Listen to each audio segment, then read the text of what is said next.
Good evening, everyone, and welcome to the zoo. The minion. Wait, actually, the gray zone person with me tonight is Jen. I'll start with you. Say hello, Jen, if you're back. If not, I'll continue on to the traveling exhibits. With me tonight are Kyiverdam. Hello. And check your logic if he's returned. Wait, when did Jen become a minion? I said the gray zone. Oh. So, again, I'm going to see Jen. Have you returned? Yay, nay. Nay seems to be the answer.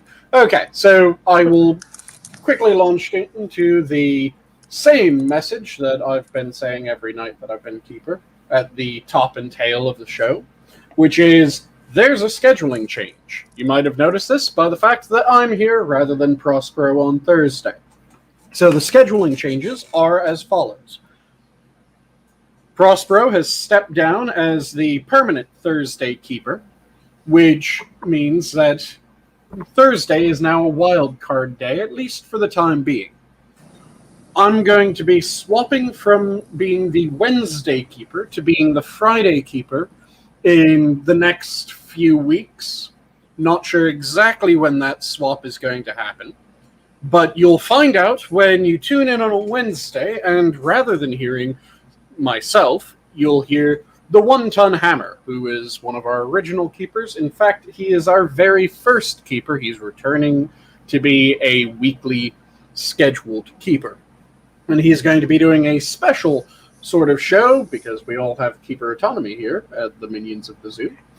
And his show is going to be himself, Terry Diamantis, and JenTMaxi. Just the three of them for the most part, with an occasional guest if they feel up to it, but otherwise just the three of them. At that point, I will become the permanent Friday keeper, so you'll have the One-Ton Hammer Wednesdays, Wild Card Thursday, and then Sanguine Fridays. And again, I will be covering that at the end of the show, and since Jen was just making some mouth noises, I'll go back to her so that she can say hello. Hello. So, how are all of you doing today? Irritated. All right. You're irritated. Yes, because today was Canada Day, and 4th of July is coming up. I hate to break it to you, but most people in Canada don't really do a lot unless you're like a certain age group or you know the right people. It's an excuse to party just like you guys, but we don't do it with the kind of like veracity that you guys do. Like I didn't even think about it today because it was just like, I was more sitting here doing the math and thinking about like bees, Japanese bees, and how hot they like to get when they cook wasps. And I was like, wasn't it like What? 104 degrees? And Yeah, Japanese bees, in order to kill wasps that invade their area, they'll just completely mob the wasp and start jittering and vibrating to rub against each other and the wasp until they cook it to death.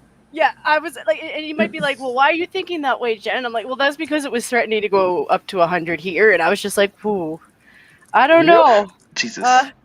Looking at my surrounding resources, well, I mean, honestly, if I really had to, I'm not that far from a river, I would jump in it. I'd be like, you know what, this is probably filthy, and I'm going to have to go home and shower really vigorously, but, I was almost late for work this morning because I left a few minutes later than usual, and one of the roads was blocked off for some reason, and then there was a traffic jam going from one road, and then you turn left, and then it continued from there. So I had to really hurry up to get to work on time, which I barely did. So yeah, I have to leave earlier from now on, like 10 minutes before 1. So Yeah, gotta love how traffic can really fuck up a day's pacing. Yeah, the last time I was not almost late, but there was a roadblock. Some idiot was being chased by the cops, and he drove into the electrical some electrical transporter. I can't remember what it's called. And the power went out at the power went out at my parents' house. Ah, fantastic. And he probably had a very shocking time of it. Then, check. The way that you said that you were irritated because it's Canada Day, it was like you were irritated that you were reminded Canada exists. Was there any particular reason why Canada Day annoyed you, or was it just goddamn those Canadians and being a country? Well, I meant, I mean, I can hear Jen laughing for the same reason that I was thinking of laughing. Because, yes, it did sound like that I was irritated because it's Canada Day and 4th of July, except nowadays it's because of the context of the whole, more oppressive history. But we can't celebrate today because of the past. Well, it's not even, like, the worst thing about that is the players involved are the worst out of the group. It's not that I don't want people to have justice, because this whole story involves children. At the end of the day, I don't give a damn what color you are. If there were schools that were systematically tormenting and torturing kids to the point where they have graves of them, I want those people arrested and put in jail. I don't want. It's for stuff like that I think about things like the death penalty, because people who do that kind of shit to kids, I don't give a damn what they look like. I don't want them on this. I don't want them on this planet. Right. I don't. agree. But at the same time, the people who are in charge are banking it, and I stand by it. They are going to get a bunch of money, and hopefully the people in charge. I think some of the people in charge are actually pretty good. Like, I have been trying to keep an eye out on them, and some of them are consistent. So there's some hope that all this money that they're getting will go to what it's for, and that's where my place is. Like, if they can do it to find these children, and at the very least bring them home, because that's a lot. If you can bring these children home to their families, that's a lot. Even if it's been 100 years, still means a lot. So I support that. Right, and that's fair. However, if today's the only day when you address this issue, did you really care about it to begin with? That's the problem, because that's what they're doing. This is a political move. And it really bothers me because, like I said, there's children involved. The people who are doing that are going to make it more difficult for the families who are just seeking some justice. And the other thing, too, is this little bit of brainwashing that's going on in between where, yes, they are using this as a means to point fingers at the white crowd. And, like, I'm sorry, none of the white crowd, I mean, some of the white crowd were involved with it, because there are some people I think that should be in jail or hung. But in general, most white people just stayed out of it, because a lot of the situation with the natives is stuff that we don't feel comfortable talking about, because if we do, we get called names. We get called names regardless of what side we're on. Because I don't understand. I'm told I can't possibly understand. And my understanding is, like, back 100 years ago when they were like, oh, yeah, we should really introduce these natives to our culture a little bit better. I was like, why didn't you just send them to school with everybody else like everybody else does? Like, you put up with a couple generations of some bullying because kids are just assholes regardless of what you are. But that's how you make friends. And friends grow generations of friends. You know? Mm-hmm. And that's how you become a community. That's how you become a village. That's how you become a country. And this thing that they're doing is splitting us all up. And I'm sorry, we went to war with the natives. The natives went to the same wars that we did. They were our soldiers too. And it's something that has been noticed time and again when it comes to history. When you put people in a situation where they have to get along in order to make it out, those people tend to not just get along in that situation, but then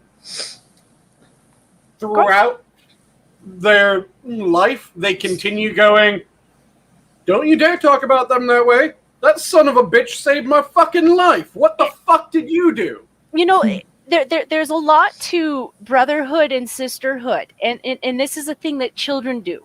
That's why I stress on that. But these people are going to continue with that. And it's really, really sad because And I'm saying for myself though, I'm not going to let them tear up my relationships with the people that I care about. And I think that's the thing that people need to take from this is don't let these assholes tear you apart from the people that you've met in your life. You know, the short little friendships that you've had, your coworkers, you know, maybe it was the movie stars that you watched, because I watched a lot of TV with the natives. We have a huge community of natives that are actors up here.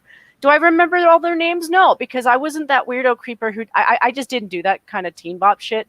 Sorry. But I followed a lot of the native community because of their actors, because they were good. You know, and yeah, we do actually we have been building a really good relationship with them for a long time. The problem is they don't always talk to us. They really don't. Sometimes they go, the majority of the time they go to the government hoping that they're going to get something. And I'm like, the last thing you should be doing is going to the government, because if you haven't learned anything from us, they don't do shit for anybody without money. Yep, and I am still dubious whether the money is going to go where it should, and that might just be me being jaded by... And that's what makes me cry. That's what makes me really upset. Because those children, I hope those children get back to their families. Mm-hmm. So they can bury them properly. I agree 100% with every native who's just like, we just want them returned home. 100%. I just wish they were returned home in one piece. You know, that is my regret. But I had nothing to do with that. That is not blood on my hands. Stop putting it on my hands. You know, I was the kid back in 2005 when my city was being flooded, who was just like, you know, the only thing I can think of to do is to donate what I can to my community. And that includes the native community. That included blood. That included money. That included clothing. Because it was the only thing I could do at the time. If I couldn't go out in person to help dig them out, that was the least I can do. Because they are my community. They are my fellow citizens. If I had no hand in an action, or at the very fucking least, I had no ability to intervene, I will not take the blame for something. No. Because I was not party to it. No. This is the thing that drives me crazy every time that they want to pull this sins of the father horse shit. Because, no. Even if I'm descended from an absolute scumfuck, I am not that absolute scumfuck. Different generations are new people. They aren't just the same person slapped into a new body. That's not how humanity works. It's every person is a single being. Now, at some point in the future, we might end up with multiple bodies for the same consciousness. We are not at that fucking point, people. It's one body, one consciousness. Well, I also think it's bad for their own kids because they're teaching their kids hate. You're also teaching your own kids hate. So now your kids are going to grow up thinking that all these white people, all these white kids around them are going to be out to get them. And it's like, no, most white kids have already grown up with you, with your parents. Oh, you know, I don't close to home for Cube. You know, I don't know that many people who don't know or don't have friends who are native. Like, you know, if I don't have any right now, it's just because I don't have any right now. You know, if I don't hang out with you as a native, it's because I'm not your friend at the moment. I don't know you. Check. Are you referring to the Ruby Bridges incident? Yes. Yeah, my last friend that was native passed away. So it's one of those things where I don't keep track on that kind of thing. I don't have a list of friends that are like color coded. Pun intended? Or was that? No, like they literally that's how they make me feel. Like if you you know, when you're looking at your list of friends that like, and that's disgusting to me. I've only ever let people in my life because they treated me well and I felt like I could do the same for them. Yep. And like I said, trying to separate people out doesn't do a goddamn thing in order to unify a group. Surprisingly, separating, you know, the opposite of unifying does the opposite of unifying. I don't know why people are confused about this premise. Affinity groups. And if you want to get a group to have an entirely different idea of what another group is from the one that they currently have, there's two ways that you get that done. First off, the group that they have a specific idea of, see if that idea is based in, I don't know, the actual characteristics. Because if you have one group that thinks another group is full of a bunch of drunks, and then you look at the group that they think is full of drunks, and, oh yeah, their alcoholism's in the 80%. There's a reason why people think that they're full of drunks. Whereas if you look and it isn't a bunch of drunks, then you can do something. If it is a bunch of drunks, then you go, okay, you guys need to lay off the booze a bit. And once you bring that percentage down, people will stop thinking, oh, it's just the drunken assholes from down the way. And this works with different groups of people from just one town can think another town's full of a bunch of drunken assholes. It doesn't have to be different races or different actual people. No, it could be Town A thinks Town B's full of a bunch of drunken assholes because Town B does have a higher alcoholism problem than Town A. If you get Town B to lower alcohol, you can even take that to the high school level. Yep. And as if the perception is borne out in the stats, then you're fucked, because that isn't a negative stereotype out of nothing. That's a negative stereotype out of they're fucking living up that stereotype. Stereotypes don't come from fucking nowhere. There is no stereotype, for instance, that Asian men are 9 feet tall. And the reason why that has never been a stereotype is because the number of Asian men that even break 6'6" is much smaller than the number of black men or white men or Hispanic men that break 6'6". So you don't get a stereotype out of fucking nowhere. It has to come from somewhere. So first you have to break the stereotyped action. So if one group is seen to be drunken assholes, get them to lay off drinking a little bit. Yep.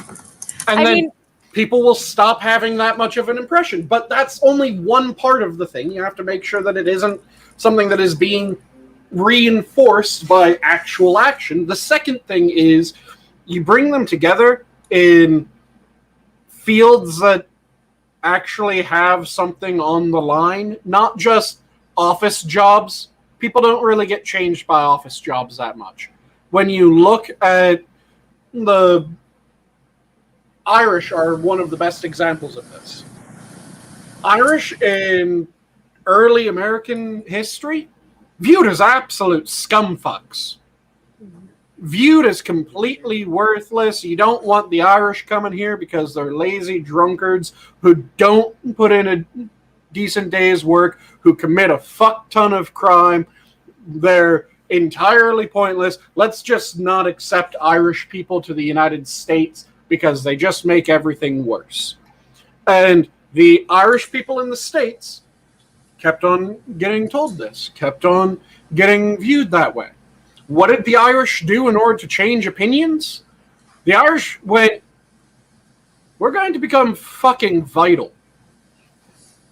You want to have a fire put out? Guess what? You just had O'Malley, Paddy, and O'Shamus come and put out that fire for you. You want to have someone arrested because you were just mugged in the city? Well, Officer O'Houlihan's going to see to that case. And defected, or you just keep on having these. They kept on throwing themselves in jobs that actually had danger to them. They threw themselves into firefighting. They threw themselves into medical. They threw themselves into police work. They threw themselves into the military, to the point where still to this day, the group that is the most ridiculously overrepresented in the military, in firefighting, in police, are Irish Catholics. Wait, is that true? Is that something, Gray? He What was says that? the Irish were discriminated against until the 1960s. We don't talk about that. I mean, I know they were legally discriminated against technically because the Civil Rights Act of 1965 applied to everyone, not just blacks, as they portray it. It's just I didn't see like actual. The KKK had several different groups that it was absolutely against. Catholics. Blacks being the most well-known, Catholics being the second, Gypsies, also known as travelers, and Romani, Slavs, Polacks, and there's one that I'm missing. That was another big one that the KKK would go out of their way to fuck with. So Irish Catholics were getting hit by that shit as well. Then also you had... I had no idea. The poll test and poll taxes that people occasionally say that, oh, the black people the Jews have the right to vote until they had a big issue with Jews. That was the other one. Yeah, thank JB for that in chat. Yep. And Polish people are Slavs too.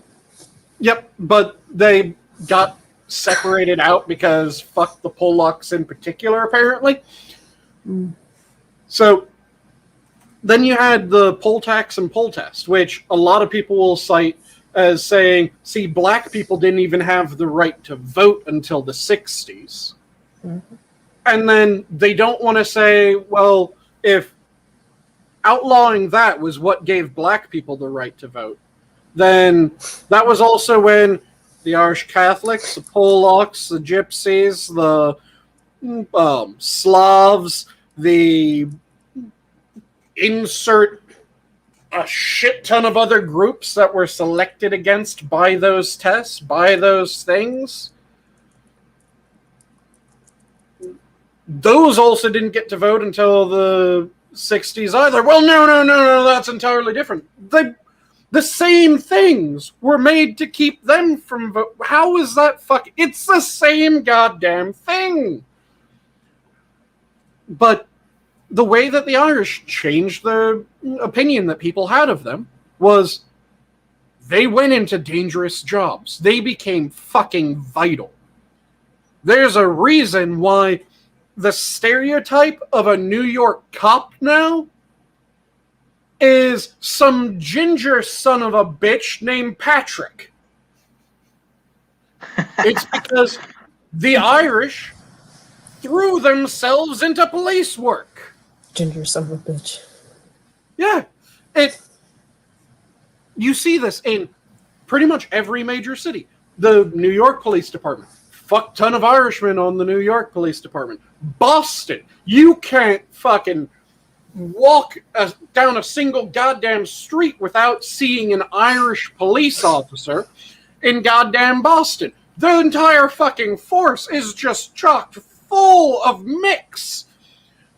Then, and apparently gingers and redheads are the only group that don't have protection against discrimination, I guess. Oh yeah, no one gives a shit if the ginger gets swapped for something else. Yeah, Little Mermaid. Which is amazing because they are the minority. In all honesty, I mean they are the super minority. Yep. Especially if they have blue eyes. Yep, what I mean by super minority is that you guys are familiar with dominant and recessive genes, right? Yes. For anyone that is not familiar with them, dominant genes, if a dominant gene is paired with the recessive version of that gene, the dominant gene is expressed, the recessive gene is not. That's what dominant and recessive means. Red hair is known as a super recessive gene. So there's a bunch of... The most dominant hair color tends to be brown. Brown or black tend to be the two most dominant. Mm-hmm. Black and brown. Blonde hair is a recessive gene. If you have a blonde hair gene and a red hair gene, guess what? You're fucking blonde. Because everything takes dominance over ginger. The only times that ginger is not completely super recessive is what's known as partial dominance. And that tends to happen in certain groups where, for instance, I express partial dominance of a ginger gene because I have brown hair on top of my head, but then I have this ruddy, glorious beard. Yep, my brother has that You're too. doxing yourself. Yeah, my brother has that too. Like You I said, started- this is did a you group start of off as a people bit that of a- have that. Did you start off as a bit of a blonde too? Oh Did- yeah, did- I started off with Yep. almost platinum blonde hair, Yep. then it went darker as I aged. Yep, that happens a lot. That's the thing Yep. with white people. I think that's why we spook a lot of other cultures, is because we kind of change colors. It's not just that we are pale and white and all that shit. It's just over the years, you can start off as this little angelic white, blonde-haired, blue-eyed kid, and then as you go through life, you just darken. Yeah, that was You're the actually real Colors. people of color. You're the real people of color. Because when I People of hear color, I colors. think of like blue and yellow, green, and all that. Those actual there's colors. Chinese documents from various trade expeditions, effectively from early empire, that they describe the strange people in those far off lands as aging in reverse because they start with pale hair that darkens with age rather than starting with dark hair that pales to gray.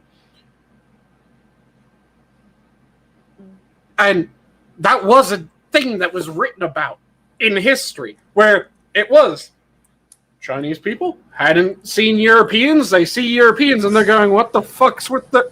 That kid has almost white hair. The adult does... What? Why is the adult hair darker than the young kid? Why is the old man... This makes no fucking sense. They should have black hair that lightens as they age, not darkens. What the fuck is going on here?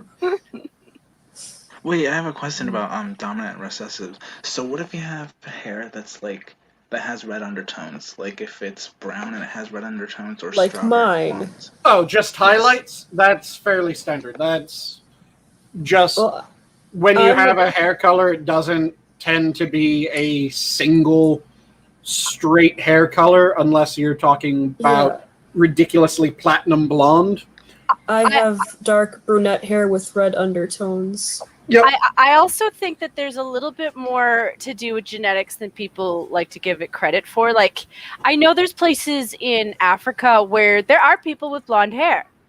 Yes, And whenever I think blue eyes. about And that, indigenous Australians too, right? yes, absolutely. And whenever I think about that, I'm like, I'm not saying that it doesn't happen, because it does. It did come from somewhere eventually. You know, at some point it did start somewhere. But I always kind of think with those people, I'm more of the belief that it's probably just the white people had babies with their ancestors, and I don't know why they don't understand that my theory always comes with a swab. And that's not a bad thing. That's not a bad thing. You know, there's no shade in there. It's just I don't really see I just don't really see a lot of lack of things usually come out that way. You will have albinos and various other groups or various other abnormalities that pop Red up. eyes. Yep. If you have the most extreme version of albinism, then you have the pink or red eyes, because your eyes are so colorless that just the blood vessels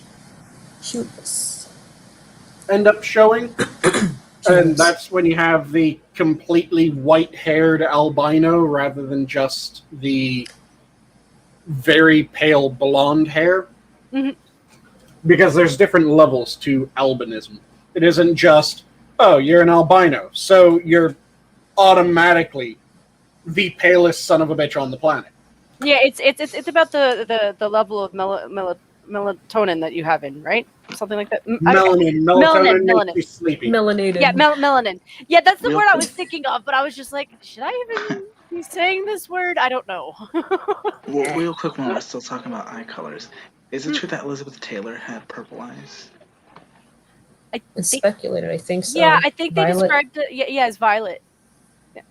Yeah, it's an extremely rare eye color. It isn't a true purple, but it's kind of like a deep bluish gray that ends up coming out more purpley. But yeah, it's something that genes affect shit. Surprise, surprise, people. That it wasn't just bullshit that someone in a science class once told you. And let's see, I've only seen it in Celtic people, but without being albino. You can be so white, you're pink. Yes, that is fairly common. I've said before that I am damn near so pale I can get moonburns. You said that just last night, and I was gonna ask about it in Yep. chat. Then I don't know. I was multitasking and I just let it slide. How do you get moonburns? It's a joke. It's saying that you're so pale that even the that makes reflection from the sun can burn you. Yeah. I think Right, 'cause I was I think that can happen to me because I'm part Slavic, Ukrainian, and I think I'm like the whitest out of my relatives, so I have the lightest skin, so I get sunburned pretty easily. Plus, Oh, yeah. I guess I'm part ginger, I guess, because I used to have freckles when I was a kid, and they're still on my shoulders. So yeah, I'm You do susceptible to seem sunburn. ginger, Keith. Yeah. And I'm the sort of pale that I am any phlebotomist's wet dream when it comes to finding a vein. Yeah. Because if you miss a vein in me, you're fucking blind. You can see the fuckers. Dear Christ. Meanwhile, my cousin is half Italian. He's got darker skin. You don't need Like to mine. just go, well, it should be here. You can go, okay, it's right there. I can see it run the entire arm. The Russians will invade my house this summer. Yeah, right. That's what I was just Assassin. Russia, Russia, Russia! They'll bum rush my house. To be honest, given where I am right now, I'm more concerned about like China. But you know, I wouldn't be surprised if Russia didn't join in and just be like, just to piss the Americans off. Mm-hmm. China like, and you Russia know- are asshole. Well, yeah, because China's already doing it. Like they're just like, so hey, America, you know how you really feel about us. Watch as we just slowly take over Canada because Canada's too dumb to know any better. Mm-hmm. And yeah, They invented fireworks, which are starting to go off outside right now. Who, to add Russians? China? to China, Hmm? China invented fireworks. Yep. To add to the people coming out almost pink, yeah, if it's that light pinkish hue, that's peaches and cream complexion. That's when someone is very pale, but they have that light pinkish blush. And it just drives me crazy because if you want to change people's minds, you put them in situations where it becomes we have to work together. Yep. And make sure that you don't live up to the stereotype. Well, I don't change get their why this is so ideology or, fucking confusing. Well, it's this thing where that's all they're doing. All they seem to be really focused on is the things that make us different. And I'm like, that's how you split people up. They're not Yep. like us. What'd Like you say, there's- Chuck? I thought we were all supposed to look at the things that we actually have in common, and then come to terms. Well, not even come to terms, but like kind of embrace the fact that we are different. You know, like you come together for the things that we get along for these things here, and then we do different things, and that's what makes a community better because being able to do different things makes us more productive. Yep. You know, like Check. we can't all do the same things. We're not all capable of it. So Yeah. we need different people with different perspectives. And it's not about the looks, it's about the thinking. Oh, They so don't want it they was- don't What want did you say, thinking. Check? Well, that's what I was just gonna say. Is that when he said, or when Sanguine said, change people's minds, I didn't know if he meant ideologies, and I guess that's what he means. Mhm. Since Well, I Jen mean- was kinda adding on to that. I mean, ideologies and just personal opinions, because it's really easy to think that people that you don't know are scum folks. It's a lot harder once you've sat across the table with them, you've had a meal with them, and they fucking saved your ass. How the hell are you going to convince yourself that, yeah, he's completely just beyond the pale? What the fuck? I can't stand this person. He's an asshole. No, you're going, you really saved my ass. And they become the example that breaks the everyone is like X. You know, I don't sometimes know why, when you it said that, I immediately thought of what was the name of that guy who he became friends with people in the KKK. Oh, you're It's on talking tip of my about tongue. Daryl. Yes, Daryl something. Daryl Davis. Yes. Yeah, that's what Daryl Davis did. Daryl Davis. Sorry, one moment. Shit started trying to follow me. Need to that's grab an something asshole. out of my refrigerator. Oh. But Daryl Davis met a bunch of people that were in the KKK because he was a musician, and he ended up playing music in the South and going to fairly out-of-the-way rural bars, and just ran into someone randomly. Started chatting shit with them and performed and all that shit, and the person went, "You're different than I heard all the word." And he just kept talking to the dude, kept treating him like he's a person rather than a boogeyman or someone that needed to be lectured or scorned. And yeah, he, over the course of an extended period of time, ended up talking the guy out of the KKK. And then he started almost seeking out those sorts of experiences. And every time, he didn't try to lecture them out of the KKK. It was always him getting to know them, just relaxing, having a drink, chatting over the course of numerous interactions. And they would realize that what I thought all black people were like, he's not like that. So it's not all black people.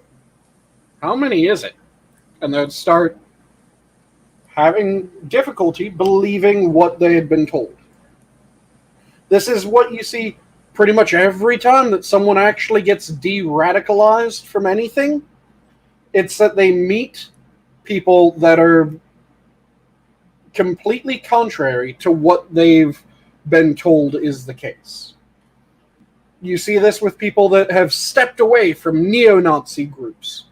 One of the major people that speaks about his time as a neo-Nazi, who is actually verified to have been a neo-Nazi. There's a number of people that claim it, but they never were. They do it in much the same way that there's the certain breed. Say again? They're a punk. Yeah, it's much the same way as there's a certain breed of Christian evangelical that will say, "See, I was an atheist," and you look at their history, and no, they never were. They never were what they're saying they are, or they were. They're using that as a cheat to try to convince people that they've really thought about something when they haven't. And that happens with the, yeah, I used to be an extremist, but there are people that actually were extremists, that actually were part of neo-Nazi groups and shit like that. And pretty much every single one, it was, yeah, I thought that all Jews or all black people or all this were like that. And then I ended up in a bad place. And there was one, I think he's English, and he's a big person that's going around trying to de-radicalize people again. And what happened was he was a neo-Nazi. He ended up getting kicked out of his home, and he knew of this one dude from school, and the guy was Jewish, and the guy heard that he had been kicked out of his home, knew what he had been kicked out of his home for, and asked him if he was hungry. Took him in for a little bit, gave him food, just talked with him, didn't demand anything, didn't berate him, didn't do anything like that, just, you're in a bad way. Yeah, I get that you think that I'm evil. I get that you think that I'm controlling everything. You look hungry. And that was what started him on the actual path that de-radicalized him. And you see this time and time again, where just being human and talking with someone changes their mind. Not what they're trying to say changes people's minds now, which is, oh, you just assault them. No. You berate them. No. You talk down to them like they're dumb children, or yep. You basically label them, or yeah. You drive them completely out of society so that they can't have a job, they can't find food, they don't have a home. No, that actually drives people into the arms of extremists. It does. Well, I was also thinking recently, yesterday or the day before, Hunter Avalon posted a video about Anthony Brian Logan, and a lot of the comments were saying stuff like how Anthony defended the KKK, and I don't know the whole context behind what Anthony said. Something about how they gave presents to his grandma. I'm just wondering what the people who commented that would think of Daryl Davis. Yeah, and when I said that when you drive people out of society, you drive them into the arms of extremists, what I mean by that is if someone has no place to turn for succor, there's always going to be a group that looks at that person and goes, you can come to us. We'll take care of you. Yeah, I know. They did all this to you because they're evil. This is how cults find people. This is how hate groups find people. They look for people that are completely fucked over by circumstance and their own action in some cases. And they offer a new way forward, a way to get back at the world. Because it's not anything that you did. No, this was done to you, and how dare they do this to you? Come here. We'll help you out. We'll get you back on your feet. We'll make sure that you're doing well. You see this with cults. You see this with hate groups. And hate groups aren't that much different from cults, to be completely honest. And unfortunately, you're starting to see this a lot with various modern political groups, because you'll see people saying that it isn't your fault that you weren't able to get ahead in life. No, other people did that to you. Other people kept you down. This is what you see when it comes to fascists. There's always the, you didn't fail. Group X or Group Y or Group Z kept you down. And normally, when you're talking fascists, it tends to be the Jews kept you down. And then look on the other side, and you have it's not that you didn't actually put in the time and effort and try to change your situation, and that's why you ended up where you were. No. It's white people. White people are keeping you down. You can't win. The entire system is stacked against you. You can't beat the entire system. No, you need to come to us. We'll help you. We'll keep you in better condition. We'll make sure that you're taken care of. Just come to us. Give us additional members. Support us in everything that we do, and we'll make sure that you get what you deserve, because it has been denied from you. Like the alphabet people poisoning animation towards kids? Yep. And that is a beautiful segue there. So the segue leads off on an article that Kyiverdam ended up finding. Do you want me to go through it, or do you want to go through it, Kyver? I can try to go through it. Which one is it? Entertainment Insider? Yep, the Entertainment Insider.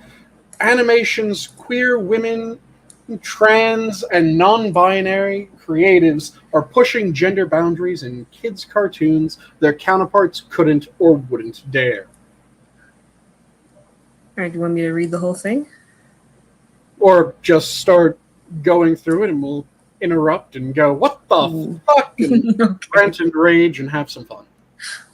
All right, here we go.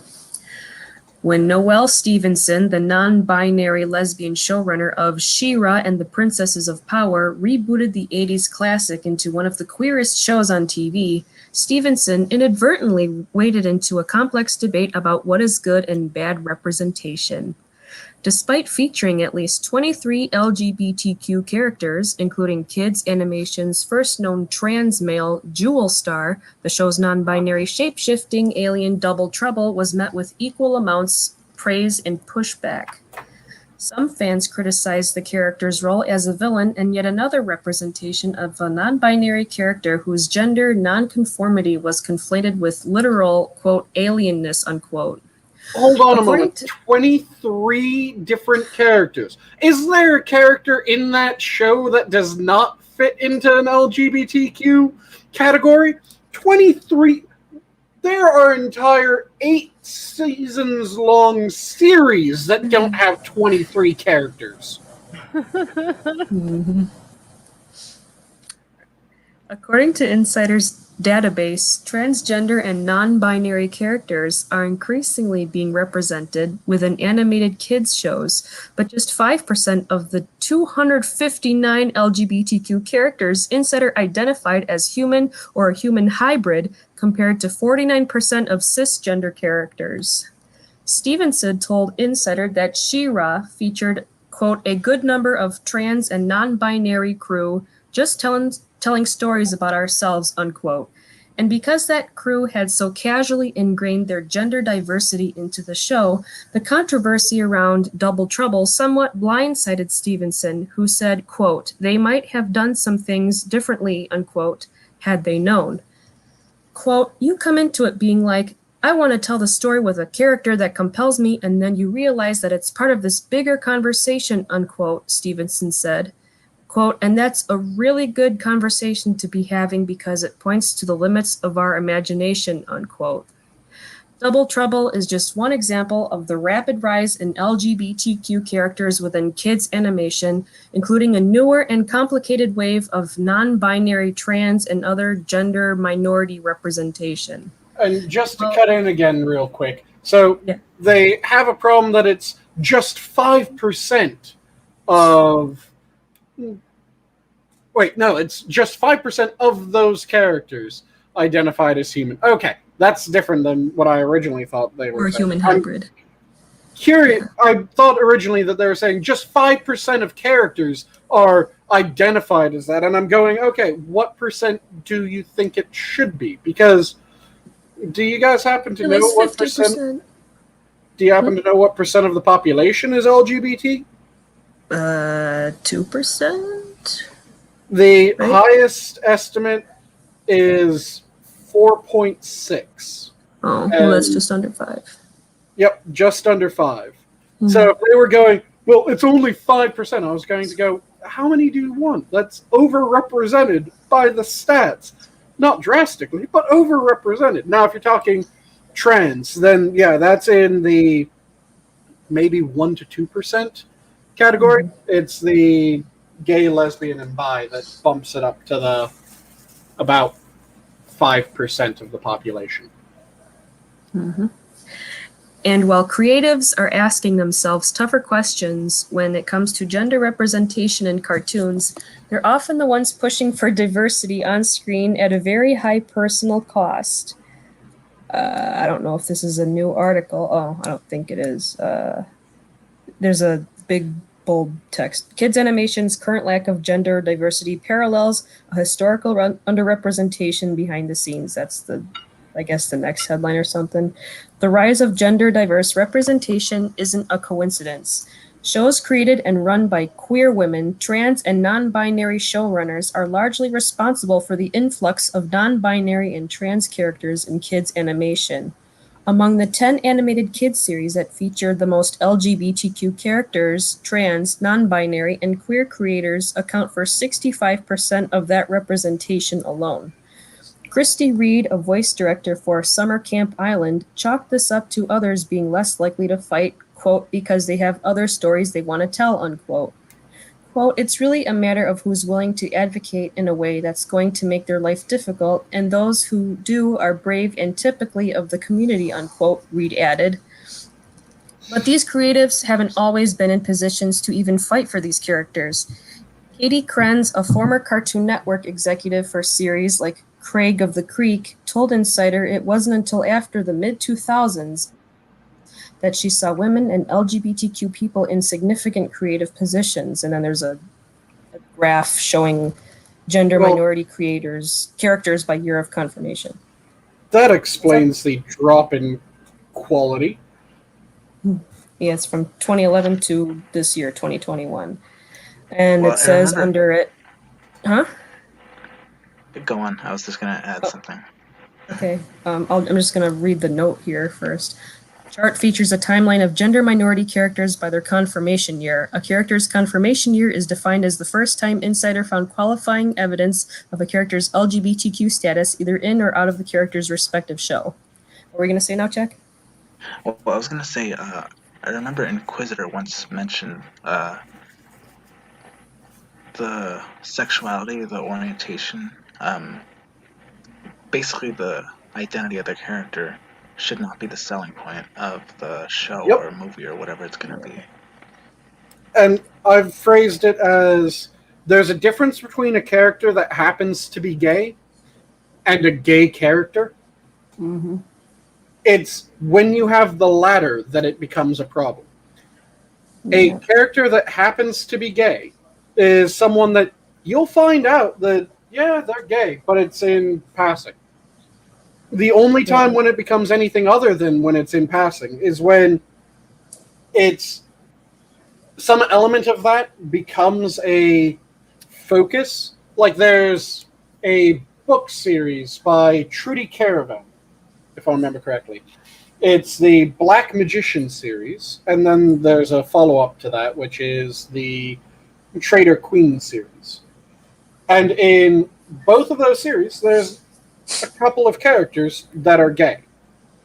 You find out they're gay because their partner is also a character, and you find out about it because in that society, that is one of the things that could threaten their position if it became common knowledge. So it becomes worked into the world, but they aren't just, oh yeah, what's their character trait? Well, they're gay. No.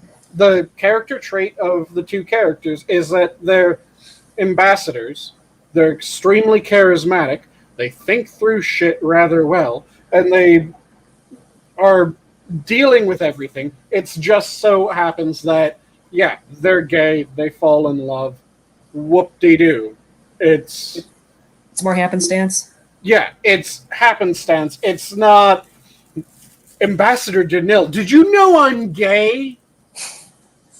I'm gay, you know. This is my boyfriend. Meet this man. And yes, we do have sex many times in many different positions. Did I tell you that we're gay? My homosexuality is my only identity and personality trait. Yeah. With that's how they catch the criminal, don't you know, Sanguine? Like they're in the middle of trying to catch these people, and then they just start fucking in the middle of the battle, and everyone's just equally horrified because it's like that's really kind of fucked up, man. The smart one, the funny one, the compassionate one, and the gay one. Yeah. With those characters, though, it was like the standard character's sexuality from anything, where it comes up when they're talking about if they found someone attractive, and that's it. It's not, I'm gay. Did you know I'm gay? I'm gay. I'm gay. Can you hear my lisp? It's not them trying to force the fact that they're gay. It's just that's one of many character traits that they have. When anything becomes your single character trait, you have a bad character.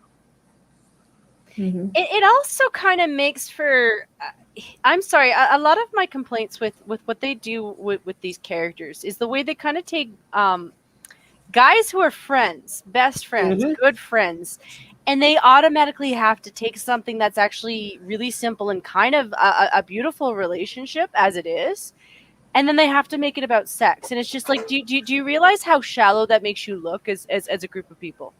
Yep. These are two really close friends. They've been friends for the longest period of time. Did you know they're fucking now? Wait, what? Yeah. Like, it's really shallow. It really is. It's like, you know, there's more to relationships than sex. A lot more. Yeah, it's like Ellen Ripley from Alien being like, I'm such a girl. I'm going to go paint my nails. And I'm going to use this, like, hairdryer to blast the alien, you know? They didn't focus on her being a woman. She just happened to be a woman. And Clarice from Silence of the Lambs. Yeah, and she was badass. I mean, that's what most people watching the film thought. She was badass. But to be fair to her, a lot of females didn't like her. Like they did not like her. It's one of those things that if you look back on the past, they tried to play her off as not being attractive, because a lot of women do that. It's one of those things. Yeah, it's one of those things where, like, she's not necessarily standard like classic beauty. She's a different kind of beauty. Like, she's got different features that make her beautiful, and she's got angles. But it's the fact that she's strong woman beauty is what she shows, and women do not like that because it's independent. It's very independent. And there was also Lambert and Parker, the black guy. They didn't focus on his race or Lambert's, gender. Yeah. Gave him a character. He was an actual person. It's like, oh. When you make he didn't speak in jive or anything. Yeah, when you make a character that feels like they could live in the world, they become far more interesting. When it's not just, well, what's their characteristic? Well, did we mention that he's the black one? But I actually know how this person would function in society, and I can imagine this character dealing with a bunch of other situations because you actually have a fleshed out character that you're able to go, oh yeah, these are the things that he cares about. This is how he approaches life. So now I can transplant that character into a bunch of other scenarios, and I know how they would act because I know this character like I would know my best friend. Should I continue with the article? Yes, please. Okay. Before IndieWire dubbed Doc McStuffins creator Chris Nee, quote, the Ryan Murphy of children's television, unquote, she was a young lesbian in the 90s, largely isolated in animation. Quote, when I started, I remember even just looking to see if there were women creating, and I would watch the credits and there really wasn't anyone, unquote, Nee told Insider. That still largely persists. According to Insider's database of 70 LGBTQ inclusive animated kids shows, cisgender men overwhelmingly occupy the position of showrunner, creator, or developer. There should be a G and a T in there. Oh, LBQ, that's how I'm reading it. Women, trans, and non-binary creatives together run their own shows at nearly the same rate as they share the title with a man. Women in Animation president Marge Dean said the roiling impacts of the hashtag #MeToo movement and the rise of streamers have increasingly disrupted that legacy of white male leadership. Quote, people were smart enough to realize that white dudes have been making this very narrow amount of content and they really needed to open it up, unquote, Dean said. Queer women, trans, and non-binary creatives pushed for representation in front and behind the scenes, even when the industry was less welcoming. Despite some industry progress, creatives are still facing challenges as their work often comes at a deeply personal price.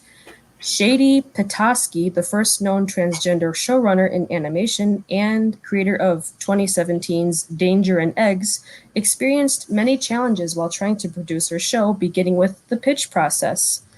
But her series, which follows D.D. Danger, a young MASC, I'm guessing that's short for masculine, lesbian on her topsy-turvy adventures with her anthropomorphic egg friend Philip, was ultimately picked up by Amazon, a platform Petesky felt emboldened by, despite fears about whether a, quote, trans person would even be allowed to run a show, unquote, she told Insider. Quote, you're in this corporate environment where there's transparent posters up, unquote, she said, referencing the Amazon series centered on a trans woman. Quote, so I felt like, okay, everybody who works here kind of gets what a trans person is, unquote. And then there's another graph or whatever that's titled Character Gender Representation by Role Type. And what's up? Kevki's in What'd chat. you say? Who is? I was just saying, yeah, Kevki. Oh, hi, Sorry, I Kev. didn't mean to interrupt. Oh no! If it's Kefki, you're supposed to be like hug, hug, hug, hug, hug, hug, hug, hug, hug, hug, hug, hug, hug, hug. Yeah. How But you she doing, said, Kevki? she said Ripley was written as a male character. Having sex Oh. didn't matter, or yeah. Yeah, and they're separated or categorized in guest character, main character, recurring character, and supporting character. And then there's cis woman and cis man / man, trans and non-binary, and then non-known. And then under it says chart features the gender identity of LGBTQ characters by their role in the show. Human characters were labeled cis woman or cis man. Non-human and human hybrids were labeled with woman or man. Okay, go ahead, Sanguine. See, the thing that drives me crazy about all this is they keep on acting like, oh, this is a male-dominated field because it's just a good old boys club. And I'm going, it's people that devoted their life to animation, and her story actually made me think, did she actually, you know, with those credits, did she actually look up every single one of those people to confirm that they were all male? And also, just when you're talking about any field, the people that are likely to rise through the power structure are the ones that devote the most time and have been there the longest. And when you're talking about the vast majority of jobs, women tend to take some time off for having a family. Women also tend to take more vacation time than men. Women tend to work fewer overtime hours than men. So is it really surprising when... I'm saying that I'm calling this lady full of shit, because if you actually look at the story, she might be looking at some American productions and being like, yeah, there's not a lot of women here. But Mhm. I hate to break it to her, but a lot of our cartoons aren't even drawn in America. They're Asian, Japanese, Mhm. Korean, Chinese. And I really hate to break it to her, but a lot of those fields are covered by women. Like they're pretty even boards, because when it comes to that, they're about talent. If you can draw, you got a job. If you can draw for 24 hours, you got an even better job. Here, it's not that they don't have female women. I like I said, when I'm saying that she didn't look up I'd be names, more confused if they had male women. I'm just saying that I wouldn't be surprised if she didn't look up any of those names, because a lot of people don't necessarily use their real name. You know, Mhm. a lot of people use pen names, and a lot of times female names can blend in with male names. Mhm.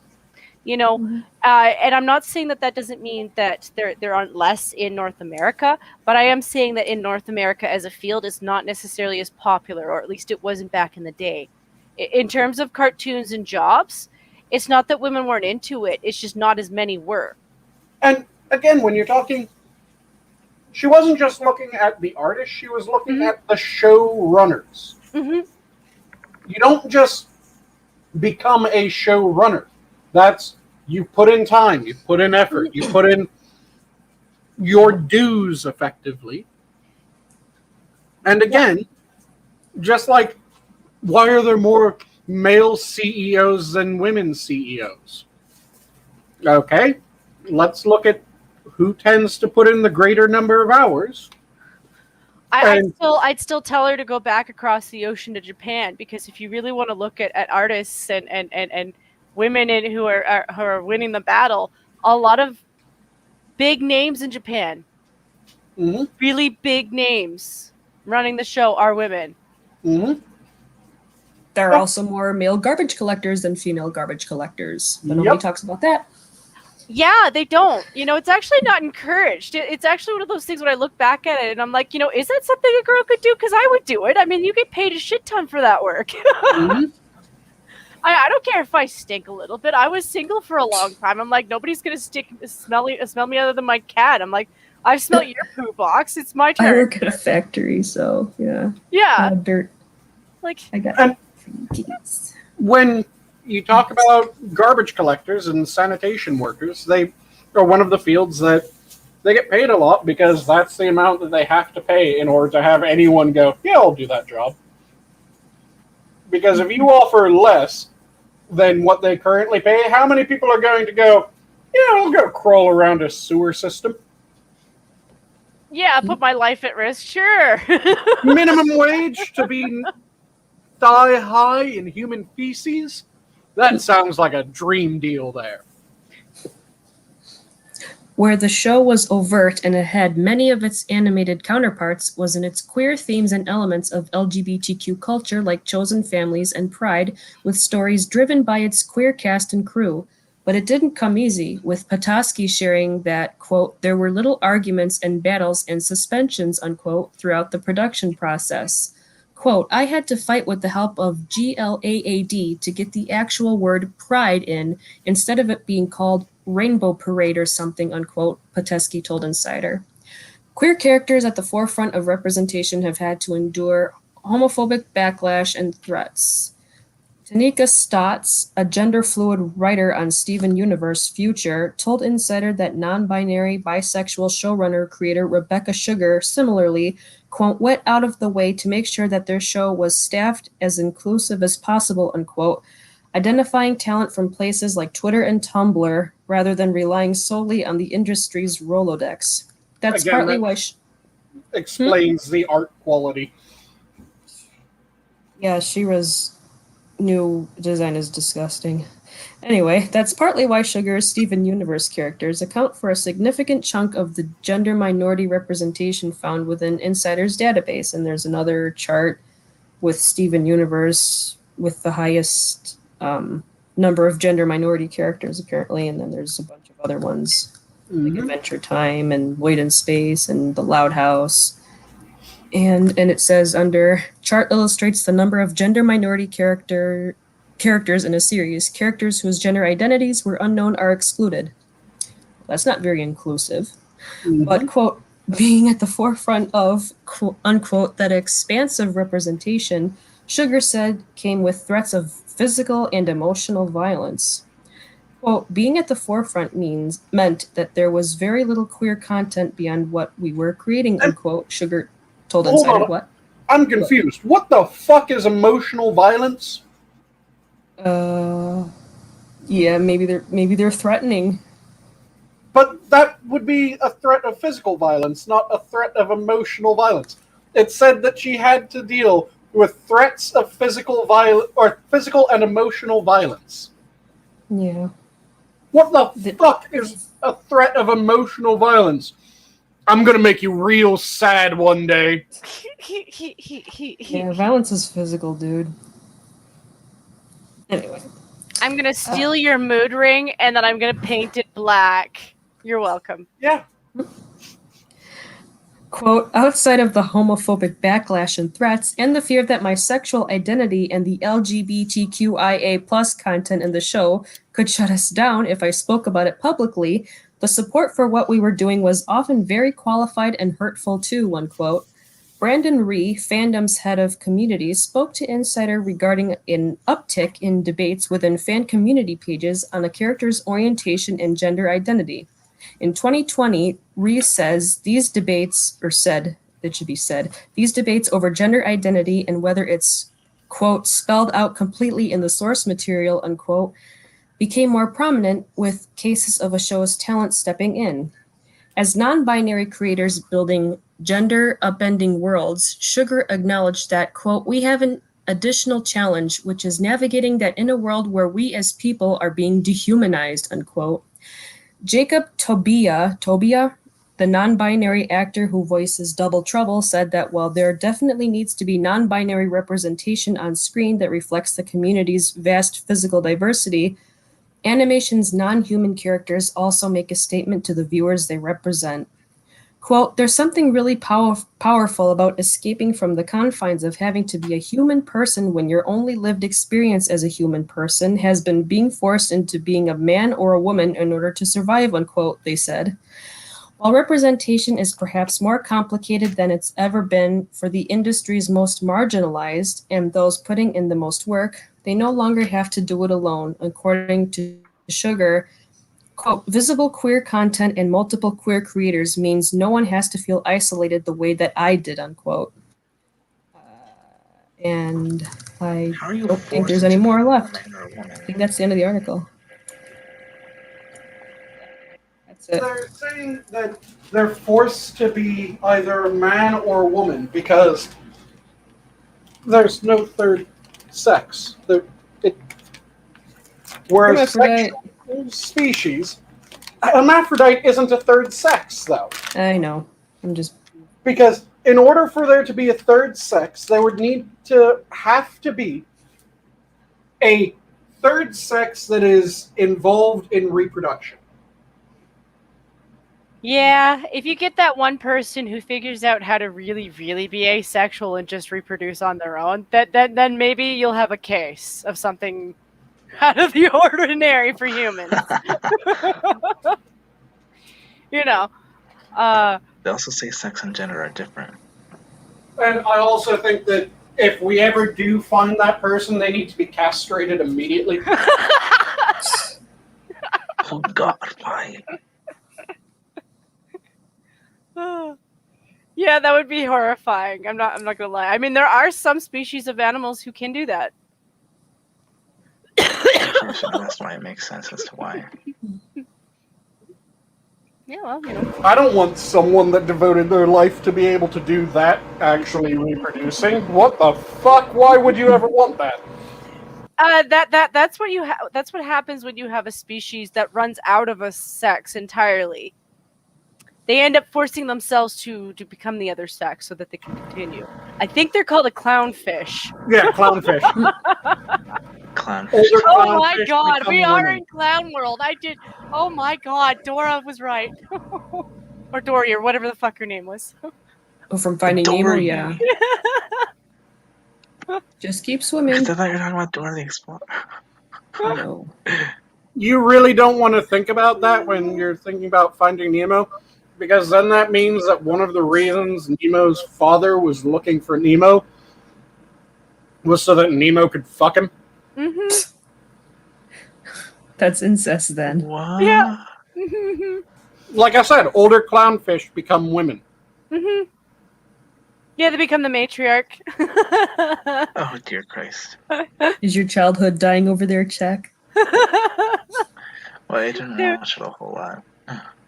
That's okay. I didn't either. I mean, I liked them. They were good, but Well, it's it's just after your time, Jen. I think Well, you're like that doesn't mean 21 that when it doesn't came out. well, yeah, that doesn't mean that I wouldn't watch it though. I didn't stop Right, watching. but it's not part of your this. childhood. That doesn't mean I didn't watch it though. That's That's the best-selling dumb. DVD of all time, Check. I hate to break it to you, Chuck, but Disney has been designed for adults for a really long time, and if you don't know that, then you're not getting any of the jokes. Well, yeah, Disney in the past was for grown-ups. Oh, they still And are. Assassin. They still are. Oh, That's and they the had adult problem. humor. Apparently Sesame Street was too Why at do you first. think they're And inserting SpongeBob. so much shit that's just like you know, going back to LGBT? It's like, okay, you want a representative, okay, but if it doesn't match the story, is it really an appropriate thing to present to the children? Like, there's nothing wrong with having gay characters. That part I don't have a problem with. It's just every time they go to insert one, it's done in such a way that it's cringy, or it's like hidden, or it's like weird explanation. And I'm like, this is adults wanting something. This is not for kids. Finding And that's Nemo where I itself have- is kind of cringe. Yeah. So Well- it's not that it ruined my childhood. It's just another reason not. Well, I'm not gonna say not to like it because I don't know. For me, it was mediocre. It just I don't know. Not your apple of pie. The thing is that the way that cartoons used to be written was they knew that, yes, it would be the kid demanding to watch the Flintstones, for instance. I was gonna say Mickey Mouse or Popeye. Those work as well. So they would slip in jokes for the parents that have to be watching this shit with their children. Oh, that's why they had the Watch. Yeah, actually watch Old Bugs Bunny. It's actually a lot more amusing as an adult than it was as a kid. Like, you actually catch a lot more jokes and you're like, oh, that was a little bit more spicy than I thought. Oh, Grandpa, what were you putting in there? You know, I mean, it's not that bad because it's still geared for children, but low key, it's there. Here's the thing: we've dumbed down. I'd say we've kind of, as intelligent as we are in terms of our technology, we've kind of dumbed down as an overall populace. Well, If you Cartoon want- Network's older shows and Nickelodeon's older shows had sexual innuendos too. Oh, they always did. If you want one of the best examples of that, it's from the Animaniacs. Fingerprints. Fingerprints. Yep, exactly. Hello, nurse. We need to find Prince. Found him, and it's actually Prince, not Prince. No, fingerprints. I don't think so. I don't do that. That's not a joke that the child will get. They'll just go, haha, it's funny. That's not the type of fingerprints that they were talking about. Whereas the adults are going, oh my God. Oh my fucking God. And the worst thing is Whoa. most adults are low key like, "Oh, good on you, man. That was pretty good." I mean, you really shouldn't put that in front of my kids, but I knew more adults who were kind of proud of that than actually hated it. It was always something that it was slipped in there so that the adults enjoyed watching the show as well. Because they knew that not only would you have the kid want to watch the show then, but if there was a show that wasn't slipping in that humor, and the kid was going, I want to watch cartoons, the parent would be going, oh, that's great, Animaniacs just came on. You like Animaniacs? Let's watch Animaniacs. And they would be able to enjoy the show while their kid's enjoying the show. Whereas if you look at a lot of modern shit, no adult is going, oh, you want to watch Dora the Explorer? No one's going to do that. They don't have jokes in there for adults. The closest that they come to having a joke in there for an adult is the fact that in order to say their name in a way that sounds like it should be, you have to become a fucking Kennedy. You can't pronounce it Dora the Explorer. That doesn't fucking rhyme. No, you have to be Dora the Explorer in order to get it to rhyme. Oh, I get it. Yeah. Dora la Exploradora. See, I also, and this Vamonos. is probably, go ahead. I just said vamonos. Oh, okay. So this part is me being a little bit conspiratorial too, but I also think that they're doing it on purpose, because here's the thing: even if you do include the odd adult joke and say the kid catches on to it, I don't think that back in the day when we were presenting entertainment for kids that we expected them to just be retarded or to not think for themselves or to not work things out on their own. You know, it's one of those things where, like, as families, we actually did spend a lot more time with our kids, because we don't spend a lot of time with our families. Let's be real. Mm-hmm. Like, there's not a lot of real interaction. So, like, when you really think about it, you didn't necessarily want your kids to be this level of dumb. And a lot of kids don't really think for themselves. Like, they use TV or they use other people to tell them how to think, because they don't really have those skills as much as even my generation is like that. And we're not as bad as the next generation and the generation after. And I see a lot of kids who are struggling with that, because humans are not designed to do this for forever. There's old school cartoons that were designed to be amusing, but also educational. Yeah. I mean, who fucking didn't get happy when you were in like a second or third grade science class and the TV got wheeled out and you realized the teacher's holding a Magic School Bus episode? Well, wait, I actually just remembered that there was an incest joke about Dora. Really? Oh, and I just noticed that Keith put Dora the Latin Explorer. Oh, because Explorer, Latin Explorer. Yeah. Good one. And she's Mexican. Right, so, yeah, I mean, I didn't know what incest was. I didn't know what it was. I didn't know the concept. When I first heard the joke, though, I immediately knew there was something wrong with it. Dora the Explorer, shall I say the joke? Sure, go. Actually, it's the question of the joke itself that... Actually, I'll just say, what does Dora say when she's having sex with Diego? Go, Diego, go. Nice.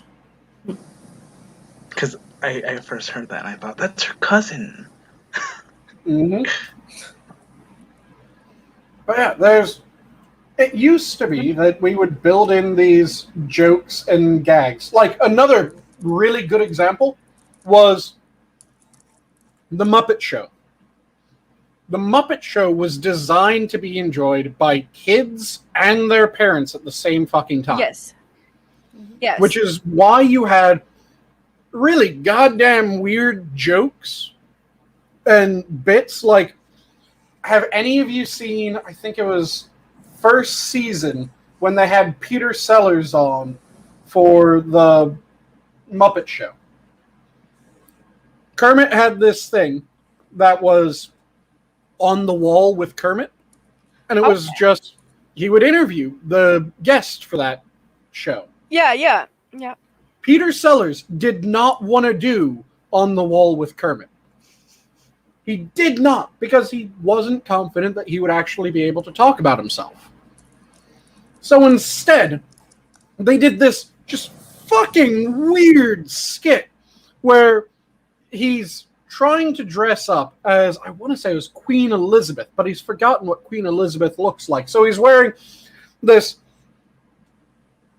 like Valkyrie armor with goddamn Madonna bra and conical tits and a wig and Viking helmet and a like 17th century dress, which is a, what the fuck?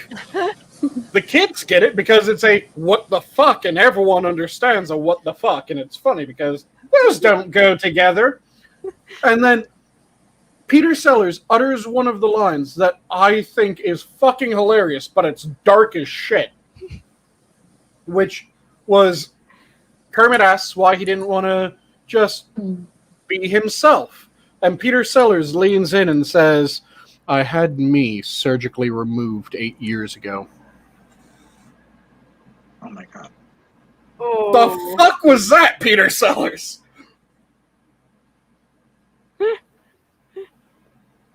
But yeah, it was one of those things that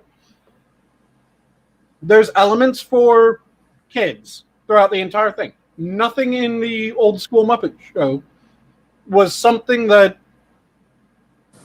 kids would go, nah, this is boring. It was fun. It was interesting. There were weird things going on. It's funny. But then the adults would be going, you know, the interview with so-and-so was actually rather good. Or, did you catch that one joke? Yeah, Johnny was laughing, but I don't think Johnny was laughing at the same thing that we were laughing at. At least I hope to God he wasn't. Sometimes Johnny was, and that's the thing. That was the thing, though. I don't think that kids should be denied the right to actually get the joke too. And this idea that we have to dumb down kids, well, they just want us to be more, they want us to be easier to control. That's basically what it is. And if you get them while they're young, it's really terrible. It really kind of is. Because I can tell that kids nowadays look so frustrated. Like, they don't know what to do. They're bored. You know, humans, even dumb human beings, like, even if you are low on the IQ spectrum, you are still a really intelligent creature, and you need stimulation. You know, so this idea of dumbing down society so that we're just easier to manage is dumb as fuck, because that's just going to create more crazy people. And also, one of the things that old cartoons used to do, particularly old movies, they would creep out kids. The entire movie wouldn't be creepy. But there would always be one section that is so much darker than everything else. And Disney was fantastic at this. Betty Boop. Oh, wait, you said Disney. Yep. Because I thought my mind Disney, Just and read then you said Disney. When Just grab it. you watch old school Disney movies, there was always that dark scene that was so much darker than everything else. 90% of Snow White and the Seven Dwarfs is light and happy. And then the witch makes that fucking apple. And then the witch is being chased through this dark and stormy night up a mountain, and then she falls to her death. And it was just this, oh my fucking god. But you enjoy the rest of the movie as a kid. And then there's just that kind of wake up moment Wizard in of the Oz, movie. Bambi. With Or I know Wizard of Oz Wiz- is Disney. I just know that it has Bambi did that, where most of the movie was happy and funny and lovely, and then Bambi's mother dies. And then Dumbo gets drunk. Yep. And Dumbo Jim gets Crow. drunk, pink elephants on parade.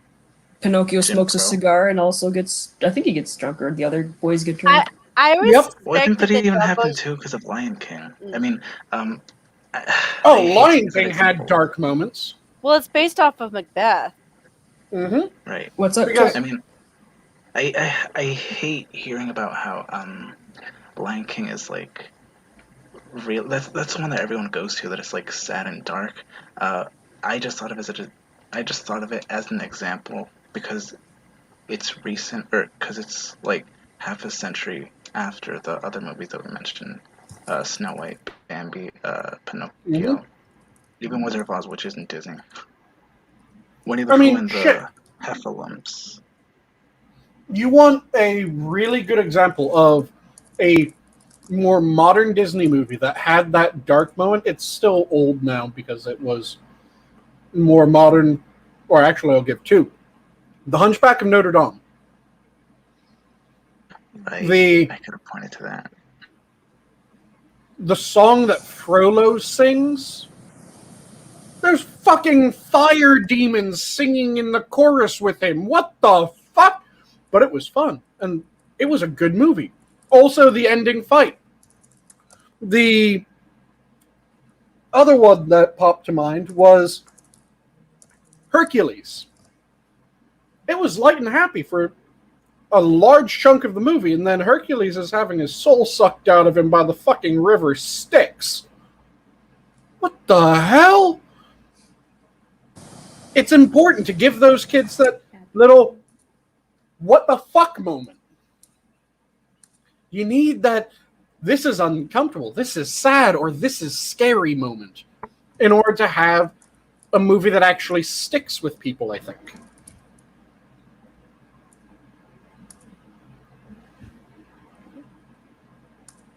And Disney was so goddamn good at that for so long. Hell, even The Princess and the Frog. That one, the Voodoo Witch Doctor song, hell yes, that was awesome. Villain songs should be something that are amazing, and Disney did a great job of that for the longest fucking time, where you would damn near be getting a semi listening to a villain song. Gaston. Yep. And then he falls to his death. Mm-hmm. And it was something that... Did you know about the Easter egg where when he falls to his death in one frame, he's got skulls in his eyes? Oh, I didn't. Yeah. What? Nice. Yeah, like it's the extreme close-up right when he falls, and like for like one split second, there's a frame of him with skulls in his eyes. You Google it or look it up on DuckDuckGo or something. Yeah, that's images. Cool. But it was something that other movie studios copied as well. Some of them to greater effect than others. Like, one of my favorite villain songs from fucking anything is from a movie that I kept on thinking was Disney, but it isn't. Anastasia. That's not Disney? No. Nope. But I thought it was. Maybe them No, thinking but of Fantasia. the people who made it used to work for Oh, Disney. right. There are many art studios who used to work for Disney, and honestly, I feel really bad. Don Bluth. I really, really do, because I wanted them to have a shot too, because that's the problem with Disney right now is Disney's bought everything, so there is no other competition. Don They were Bluth, really good. They were really good. Don Bluth directed Land Before Time. Yeah. And American Tail. Yep. But yeah, 502 if you haven't seen Anastasia, at least just look up In the Dark of the Night, Rasputin. Because that song is fantastic.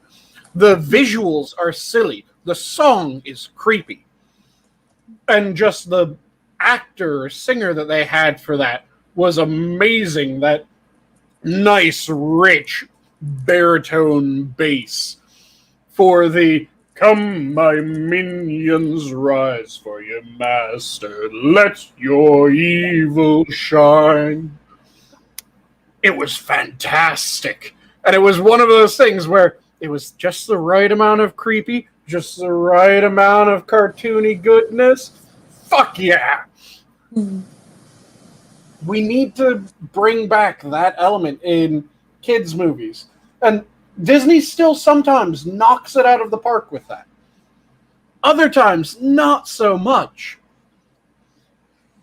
Like, Moana had a really good dark visual in it. The fucking flaming demon goddess?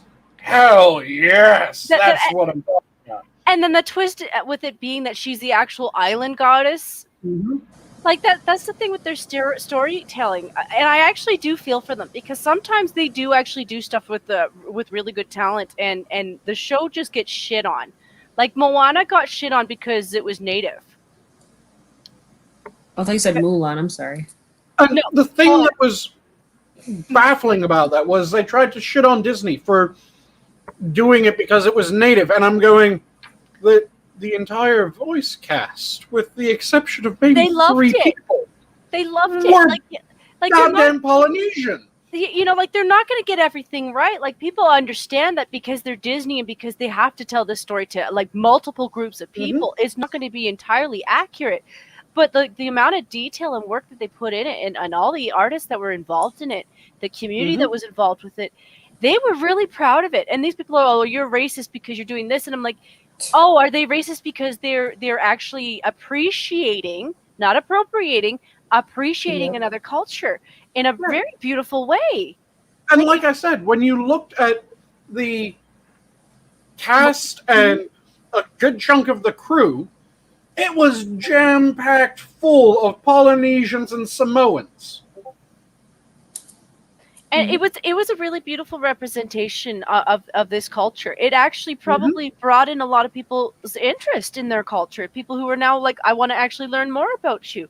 These people are the worst for, honestly, for peace and union on the planet, because all they really want to preach is ignorance. Be ignorant. Just go around and be ignorant and treat everybody like we're all equal, but we don't know anything about each other. And don't think that you should know anything about each other. Just, you know, keep it private. And it's really sad and lonely in their world. And boring. We need those stories. We need those moments in those stories. Because a well-crafted Disney movie actually communicated messages. Most of the messages were, don't be an evil son of a bitch, which, that in and of itself, that's enough of a message a good chunk of the time. And to this day, I still, hand on heart, swear that the most evil Disney villain that I can think of is Lady Tremaine. Which one is Cinderella's stepmother. Yep. Oh, okay. Because think about every other Disney villain. Every other Disney villain has something that they get out of it. You have Jafar, who wants to rule all of Agrabah, and he wants power. That's a reason why he's evil. You have the Count Frollo. Frollo is in love with Esmeralda and decides, if I can't have her, fucking no one can. There's a logic to that. You have Scar, who wants to take over as the leader. You have most Disney movies and villains. They have a clear-cut thing that their villainy is getting them toward. I think I understand the thing with the Cinderella, because like when you think about what she's actually enacting is the human version of what is a cuckoo bird, you know. And if you know what a cuckoo bird is and how they work as a species, there are women who are like that in real life. Like it's not that they can't move in, and men too. Like I am poking at women because historically speaking, that's been the case more often. But the thing, that in Cinderella, she's already won. Yeah. There's no way that Cinderella would be able to usurp her daughters. So all she had to do was have Cinderella do some work. She didn't I always question that, because the thing is it really has to do with the will. You know, because they never really discussed what was in his will, because Cinderella was the original daughter of the son. It was made fairly clear, though, that she had inherited everything, effectively. Okay. Otherwise, because she never tried to kill her. Because I thought she was acting as like a conservator. She never tried to kill Cinderella to get the money or anything like that. She already had everything that she wanted. She chose to be cruel to Cinderella. It got her nothing. She chose to be cruel. That's the reason why to my mind, Lady Tremaine is the most evil of Disney villains because there was absolutely no need for her to be evil. She had already achieved what she wanted to achieve. And her callousness, her cruelty did not get her a step further towards any ambition.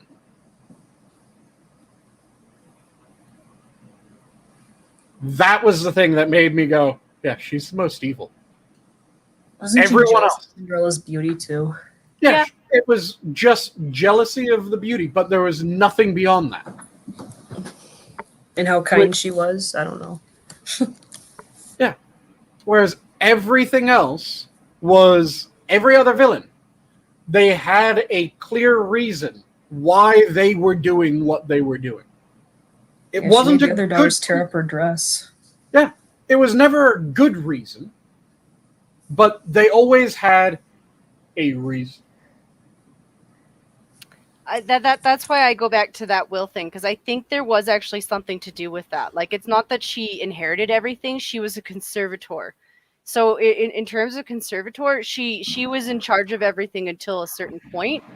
So, I think the reason she was actually doing that was more to do with if you can psychologically treat a child like that for long enough, they think like they are that. You know, I think she did that because she wanted Cinderella to think that that's actually the case, that she had all the power over her and that there was never going to be any escape.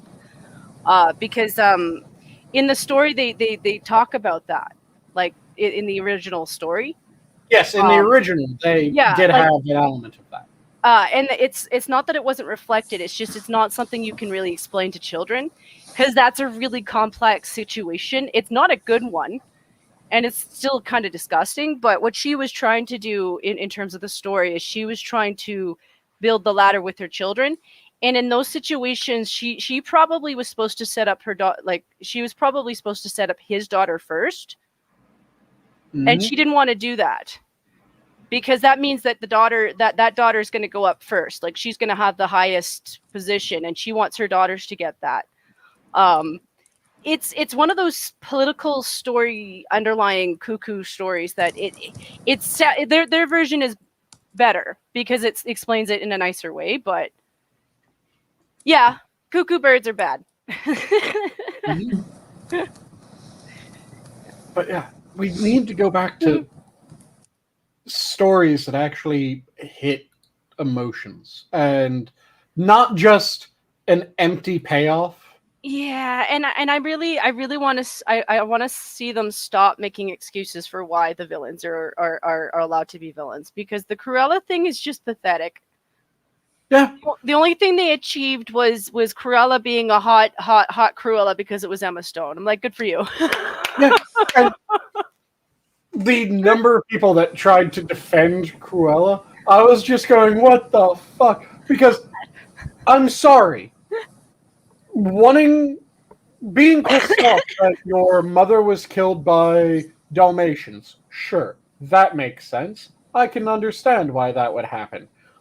Deciding that what you need to do is then skin other people's dogs to wear them as what? And not just where does dogs, Buffalo Bill, but puppies. Yeah, like, where does the first part connect to the second? I can understand if it's they're just being a son of a bitch and they want to kill the dogs. Okay, sure, they're killing the dogs because they hate Dalmatians. I'll get you, my pretty. Why are they skinning them? But even then, wouldn't that be going after the adult dogs and not the puppies? Because it was adult dogs that killed her mom, not puppies. Potentially, but I could understand someone going completely, nope, fuck all Dalmatians. And just wanting to eradicate Dalmatians from the earth entirely. Again, the part that confuses the fuck out of me is where does the skinning dogs come in? And I saw someone when Cruella first came out saying that suddenly her motivation makes a lot more sense. I have friends like this, and I'm going, you have friends that want to skin your pets? Why the fuck are you friends with these crazy assholes? Because, see, that's my sticking point. I can understand hating Dalmatians if Dalmatians killed your mother. Makes sense. No problem. Why the fuck are you trying to skin them? Like Buffalo Bill. To wear their skin, you know. So that you can tackle a woman off of a balcony? Is that what your plan is? Arf, arf. Yes. Arf, arf. Arf, she said. Arf. Bow wow. Make a coat of Dalmatians, find the person who owned the dogs that killed your mother, and go tackle them off a balcony? Yep. That's the thing, that it's just a what the fuck, and people trying so desperately. You guys all know who Short Fat Otaku is, right? Mm-hmm. What? Short Fat Otaku. He's another YouTuber, and he did a video back when the New Guy comic came out about how there are people that are legitimately identifying with evil now. It isn't that they're identifying with someone that was corrupted and feeling sorry that they were corrupted, because that's something that has always been around. There's always been that really good villain where everything that the villain says makes perfect sense, but you know it's wrong, but the way that he lays it out, you can't really go, well, no, that you're just fucking wrong because you forgot to factor in XYZ. It's just oh god, I can see how you got to this point where you're doing this evil shit. It's not right. It isn't justified that you're doing this evil shit, but I can actually understand how the fuck you got here. Those villains are amazing. But when you start identifying with people that don't have that redeemable quality, and in the video, Dev used the example of the woman from the New Guy comic. The one who drew it. The person who was laughing at the rich gamer bro getting his house broken into and shit stolen from him. Where he's going, there's nothing justified in this. There's no explanation of why this should appeal to people. But it's appealing to people just because they're miserable and they want other people to be miserable for it. Misery loves company. Yeah. But it's just blind misery loves company. It's not even targeted. It's not like an example of a villain that has that, oh yeah, I can kind of see why they became the villain. It happens in fantasy stories a lot, where there'll be two nations that have been at war back and forth, constantly killing each other, constantly losing lives, and the villain of the story is the man who intends to end the war. He's going to end it. And he's going to end it by making sure that everyone from the other side is slaughtered. Every man, woman, child, every pet, beast of burden, every element of that nation will be destroyed. And you can understand that character a good chunk of the time because they typically have a really fucked up backstory where, yeah, they were fighting in this war. And they tried to come to terms with the other side. They tried to come up with a way of ending the war, but every time it continued. So they just decided it needs to end. and it will end by whatever means I can make it end. If it means that I'm stained in blood, so be it. It needs to end. Those are interesting villains. But you can also just have a villain that's evil because they're fucking evil. Like And the there's Joker? no problem. Yeah, there's absolutely no problem with a villain who's evil just because they're fucking evil. We need a backstory. You don't need a tragic backstory that explains why they just want to kill every single thing on Earth, whether or not it did anything wrong to them. If they find out that there's some new bacteria, they want to figure out a way of killing it, just because it's alive, not to actually cure anyone. But we need to sympathize with villains and criminals more. No. Some villains are just assholes. Other villains, yeah, they have a complex story that it just, or not really justifies, but it explains how they became that, which is why fallen heroes tend to be really damn good villains. When you have someone that, yeah, they were a hero. They did amazing things. They accomplished ridiculous achievements. And they were just broken by the constant fight. They were broken by every time they fixed something, something else broke. And they were worse off than they were when they fixed it. So they get warped and they get twisted and they finally decide, fuck everything. You can have both those villains. And you don't need to turn one into the other. And you don't need to turn the other into the first. Just come up with your idea for a villain. And you don't have to fucking make run them with gay either. They don't have to be gay either. I mean, they can be gay if you really want them to be, but they don't have to be. Yeah, and you can even make them not English. I don't know why. Well, if you want to make them German, that makes sense as well. But really, if you're trying to come up with a Chinese can work, but if you're coming up with someone who sounds properly evil, no, you need a very posh, civil English accent, or you need... I thought you meant the characters don't need to be English. Yeah, the villain doesn't always need to be English. It works a good chunk of the time, and German villains are like also Radcliffe fantastic. was English. Yeah, and the whole of the Empire. Because why the fuck did the Empire all have English accents? Yep. Yeah, Just Matilda because it's a British.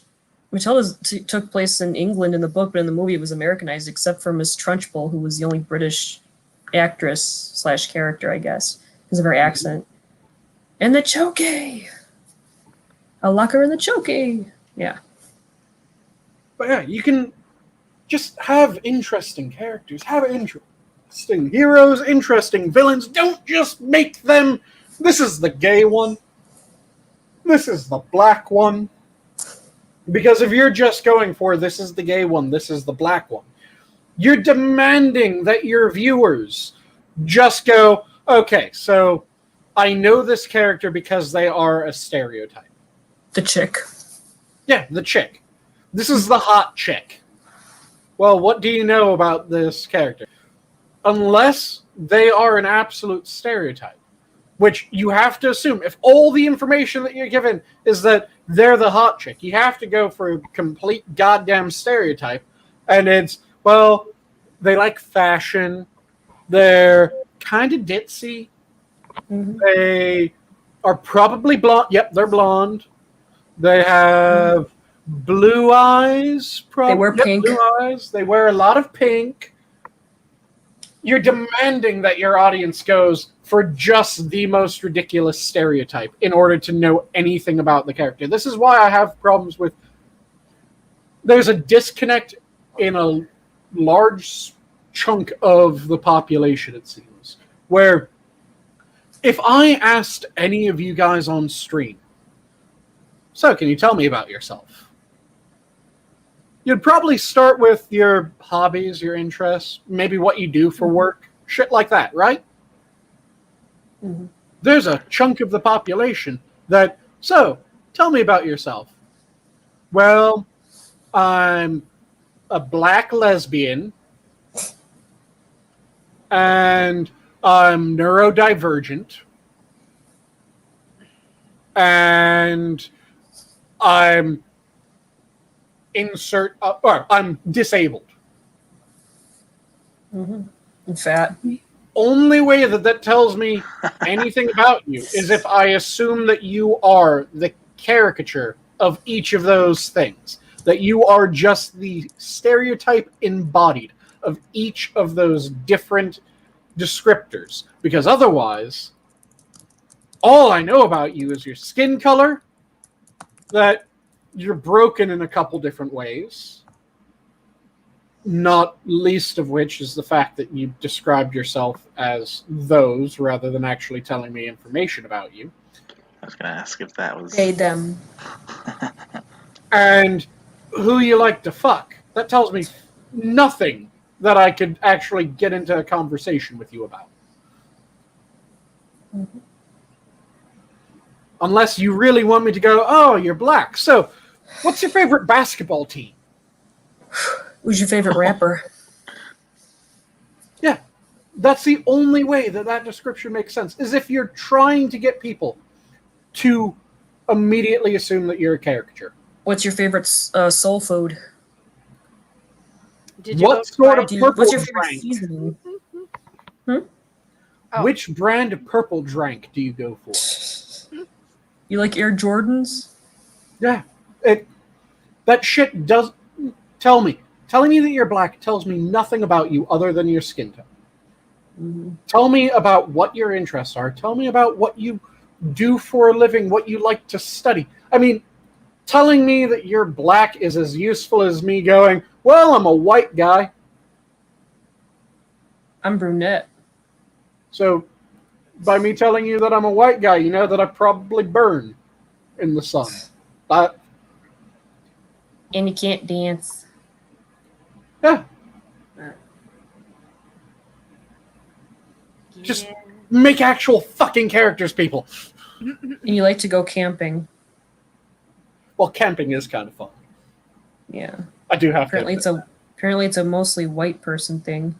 You know, I kind of think that's why they're going for the replace the character thing rather than like invent their own. I think it's because they lack character. They don't understand what it means to construct a character because they lack character. So they're just like, I'm going to take your characters and then rearrange them so that they fit the color that I want, because I know I'm never going to invent a cool character. I know I'm not going to have the personality to create a cool personality. So if I just do that, it makes it easier. But here comes the problem. They don't just change the color. They start changing the character, and then all of a sudden the character is like, yeah, the character doesn't have a personality anymore. You just did what we didn't want. Yeah. And something is not considered a character flaw unless it meets two criteria. Mm-hmm. It hinders the character from accomplishing something, and it cannot be overcome by just saying, I'm good at it now. You actually have to put in work in order to overcome a character flaw. Do the work. Just kidding. If you don't have those two aspects, it isn't a flaw. If it never prevents the character from achieving their goal or makes achieving that goal more difficult, it isn't an actual character flaw. It's just a quirk. Mm-hmm. And there's a difference. Yeah, it's not a character flaw that, oh, she's kind of messy. Did that affect her toppling the evil empire? No, but you should see her bedroom. It's a real pigsty. That isn't a character flaw. That's just a quirk. That's just something that doesn't fucking matter.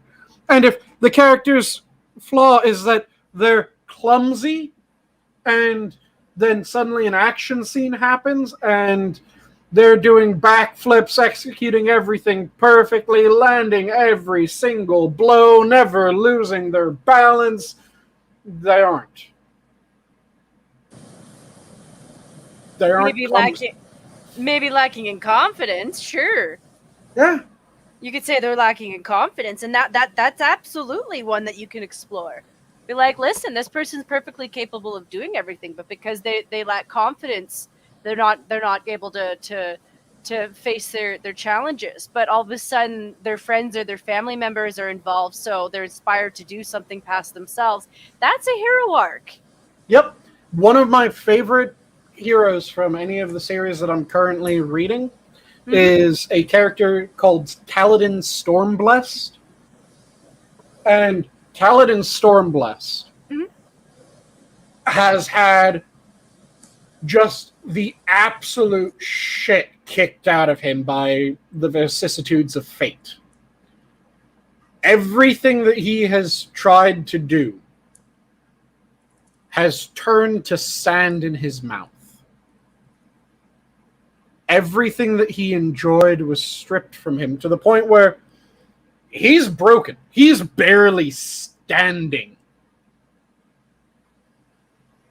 Because he's constantly positive that everything that he's done is just about to be taken away. That's a flawed character. Not a flawed character as in that's a bad character. That's a flawed character as in that's a character that has flaws. That they actually mean something because it prevents him from doing things. And it is entirely. His confidence is completely fucking shattered. That's what that flaw is. That he is always positive that everything good in his life is about to be taken away. So he's perfectly imperfect? Yeah.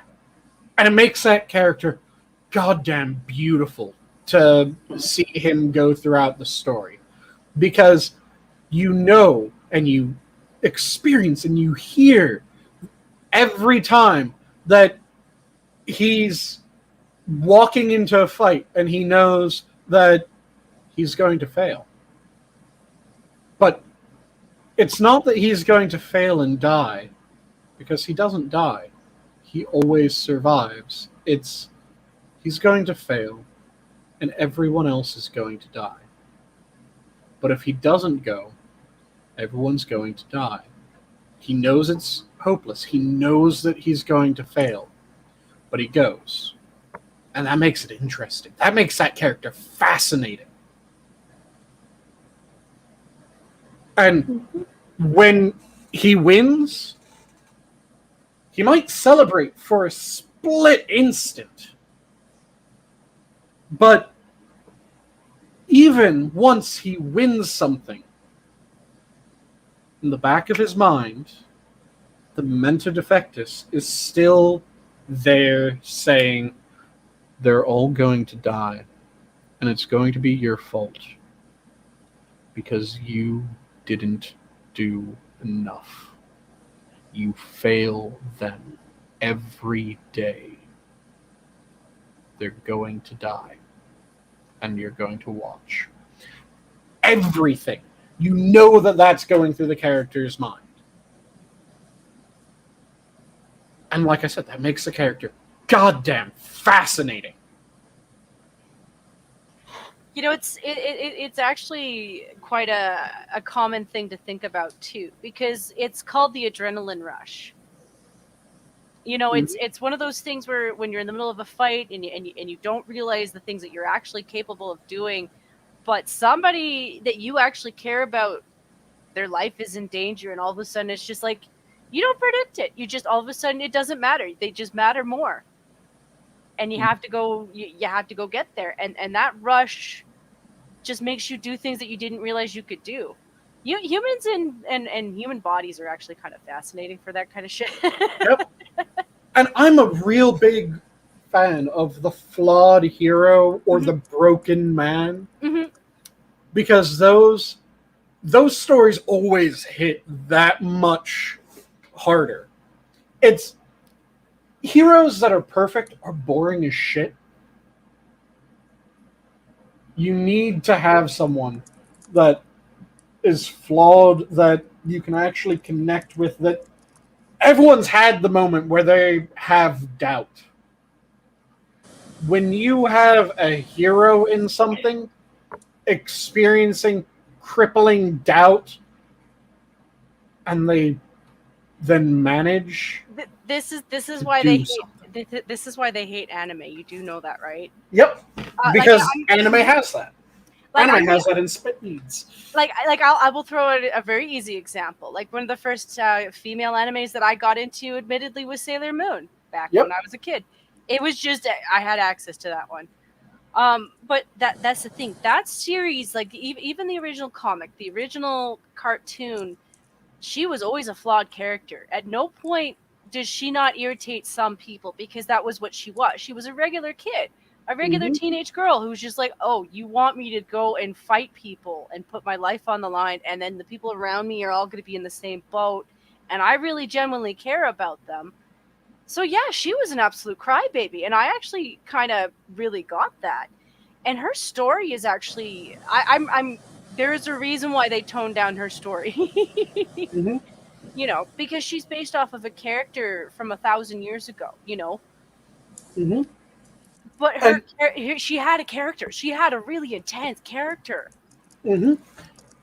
And there is a way that you can actually Mhm. have a completely overpowered hero and still have it be interesting. Mm-hmm. She's a Because goddess. That's how it worked.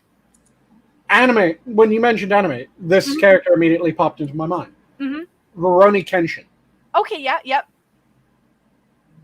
The entire thing about Rurouni Kenshin is Kenshin Himura, if he just gave into him being the absolute badass motherfucker that he is, Mm-hmm.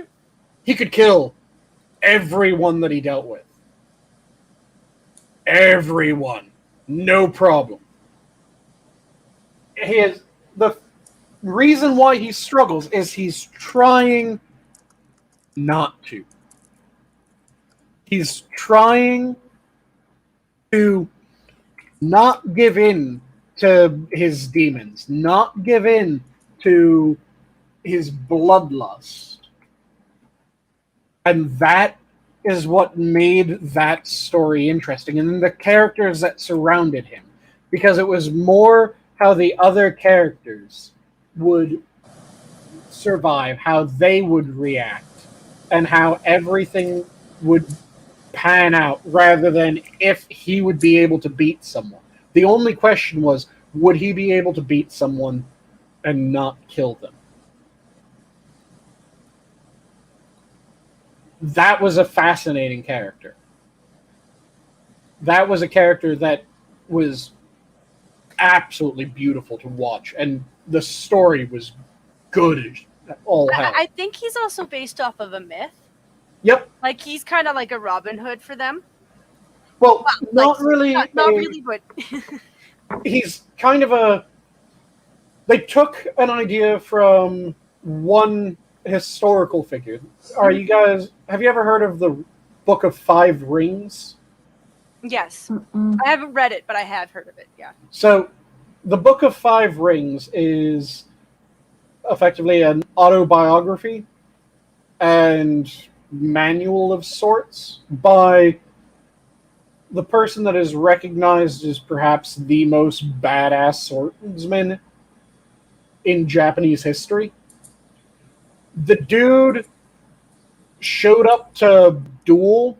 Yes, it was Masamune Musashi is the swordsman name, as Snow Pilot shouted out. And look, just an absolute ridiculous fucking badass. He gets challenged to a duel. And he shows up at the duel without his sword. Instead, he carved an oar into a practice wooden sword. And he wins the duel. And not just wins the duel, I think he kills the man with this ore that he carved into a sword.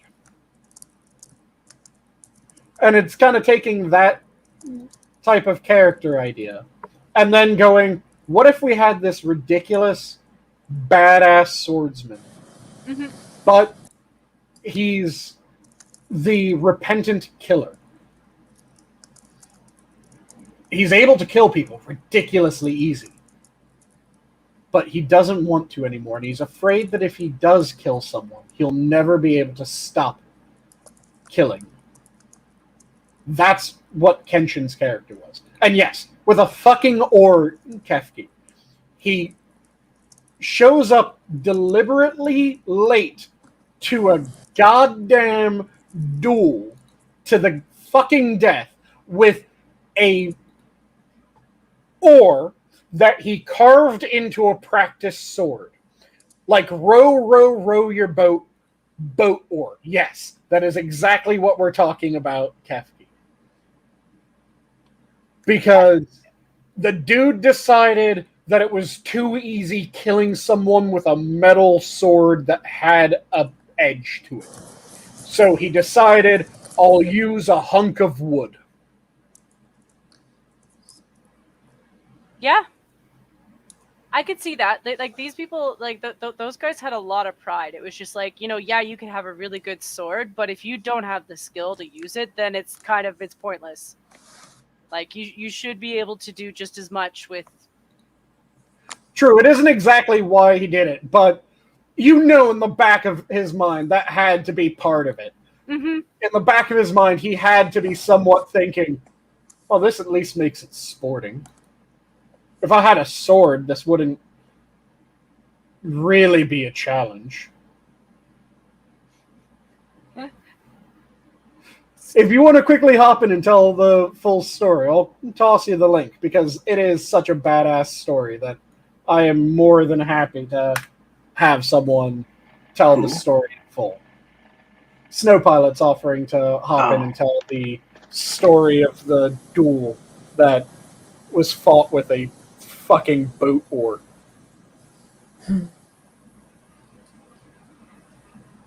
Yeah, not to call these guys all like arrogant or anything, but like, yeah, they worked on their craft for a really long time, and it's always one of those things when you look at the past and you realize how much of a struggle it was to really grow. Anyway. And Snowpilot, it's currently trying to access a camera that's not connected. Click that off so that I can click you in. At least I think it's trying to access a camera. It's either trying to access a camera or mic.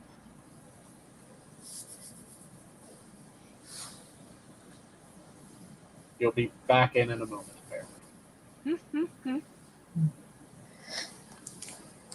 Yay. So yeah. The guy was anime. An absolute fucking badass. It's awesome. It's kind of like one of the other characters that appears in anime a lot and has a shit ton of characters based off of him, other than Musashi, is Kanbei. There he is. Do you want to tell the story of the duel? Yes. So, I forget this guy's opponent's name, but Musashi was kind of a beatnik. He was technically a Ronin. Mm-hmm. He picked the losing side in a war, and he was only spared the typical fate of being a Ronin because he was such a great fucking swordsman. And it happened to be that the guy who won this particular war, did away. I think it was Nobunaga. And if Hikaru is watching this later, he's gonna freaking rip me a new one if I'm wrong on that one, and forgive me. It doesn't matter, because the old ways of the samurai were kind of done away with. You didn't really have these warring feudal lords anymore after this war.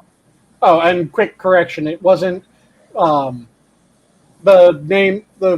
surname that we gave was the wrong surname. That's the swordsmith surname. It was Miyamoto. Miyamoto Musashi, that's right. Musashi. Yes. Yes, Miyamoto Musashi.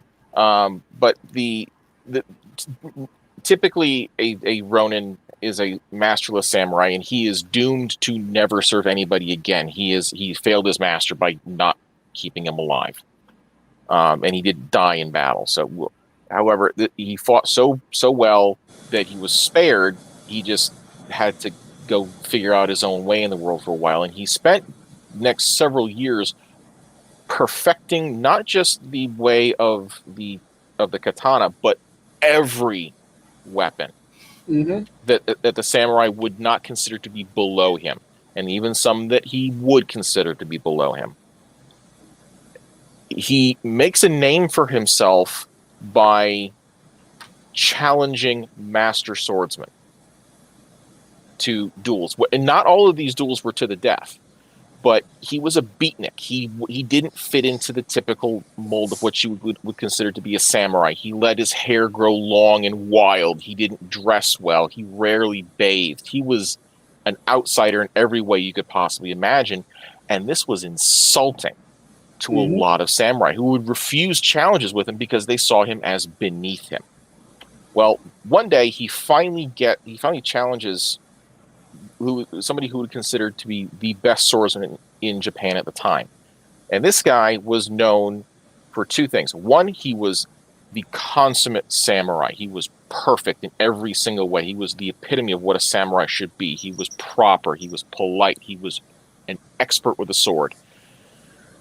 But he also used not a katana, but what we would now consider an odachi. Yep. A long katana. This thing is about a foot longer than what you would normally think of when you think of a katana. And his was oversized from that because it was described as the laundry drying pole. Yes. So Sephiroth. Effectively. Yes. So Musashi challenges this guy to a duel. He knows he's at a disadvantage because this guy is a better swordsman than he is, and he fucking knows it. He also knows he has a reach advantage.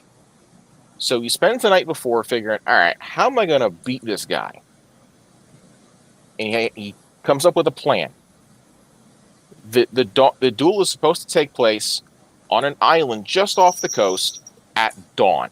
Well, our proper samurai gets there on time. He's ready to go. And Musashi is nowhere to be seen because Musashi decides he's going to get himself a good night's sleep and have himself a nice hearty breakfast in the morning. Gets there a couple hours late. Not like a few minutes late. No. Hours late. Master Samurai is now really annoyed because this is incredibly rude. How dare you not show up at the appointed time? Fine, let's just do this and be done with it. I'll kill him and I'll go back and, I never have to think about this guy again. Musashi gets off of the boat without his sword. He is carrying this elongated bokken, basically, which just infuriates this master samurai to the point of literally seeing red. Like, you are such an arrogant motherfucker. You are going to show up at a duel late and without your weapon. Oh, I'm gonna lay the smackdown on you, you bitch. He draws his sword and throws the scabbard away. And Musashi just looks at him and goes, you just lost. Because Musashi understands he is angry. He is not using all of the skills that he has mastered over these years. He is enraged. He is out to prove a point. He's out to spank this uppity little punk. Also, Musashi taunted him one step further with that because Musashi was a brilliant mind fuck. Yep, when he tossed his scabbard into the water, Musashi apparently said something along the lines of, "Oh, you aren't that confident in your talents that you don't think that you'll ever be able to use such a lovely scabbard again?" It just infuriates this guy. He strikes first, and because Musashi is able to keep this guy just a little bit further away, because his oar is just a couple inches longer than this dude's sword, Musashi does get hit, but it's a very minor cut. And he goes, my turn, and takes what is basically an oversized kanabo, cracks this guy over the head, which does exactly what you think it's going to do. He is now lying prone on the ground, couple more blows with his oversized wooden stick, and he has defeated the guy who was considered to be the master samurai in all of Japan. And he did it with a wooden stick. This guy is nuts. Somehow I've got this image of Cryptic confronting Sephiroth with an oar. Yeah. And Sephiroth is like, so what the fuck is this? And Cryptic's like, or you can come back later, because, you know, Cryptic does dad jokes. Yeah. Yeah. But it's one of those things that's like, as it turns out, that was also the last duel Musashi ever fought. Oh yeah. One, there was nobody better to challenge. Mm-hmm. Yeah. And two, there was nobody better. It's like I've made my point. I am the greatest swordsman in all of Japan. He then spends the next several years alone in a cave writing what we now know as the Book of Five Rings, describing all of this. Yep. Exactly what he would do. He would learn by studying other weapon masters. There is a wonderful tool in not so much in samurai in the art of the war as practiced by samurai, but in ninjutsu, called a kusurigama. Mm-hmm. And it's a peasant's tool. It is a scythe that you use to cut rice. It is a peasant's implement with a nice long bit of chain at the other end and a steel weight. And this is an incredibly dangerous weapon for a samurai to face because, one, you have a reach advantage over the dude with the sword, and two, you can snag his sword and disarm a samurai very, very easily. Musashi learned how to counter the kusurigama and weapons like it because they were fucking everywhere in Japan. Mm-hmm. This guy perfects everything he sets his mind to. And now the Book of Five Rings is up there with the Art of War as almost required reading if you want to be any kind of business executive in Japan. Mm-hmm. Because it describes the kind of mindset you have to excel in this utterly cutthroat world. And it was written by a guy who we would now consider to be kind of a hippie. Mm-hmm. Yeah, and like I said, he's one of two characters from Japanese history that ends up in a fuck ton of anime. Well, there's more than two because Nobunaga ends up in a fuck ton. Well, yeah, it's Nobunaga. Ieyasu Tokugawa ends up in a fuck ton. Oh gosh, yep. And if there isn't a Masamune weapon somewhere, it's not being done right. Yep.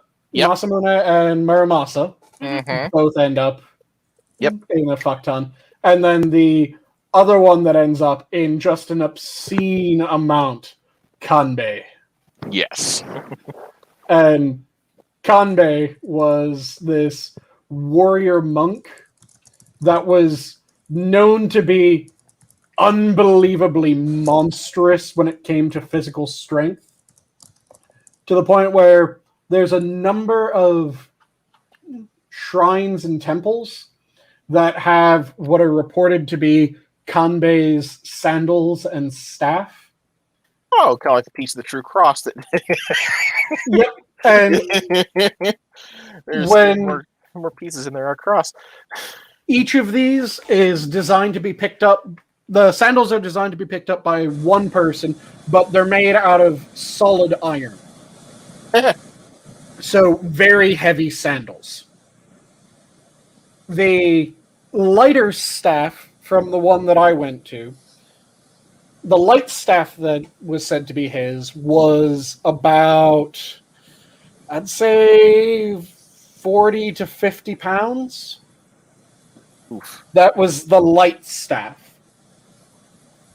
The heavy staff is meant to be picked up by about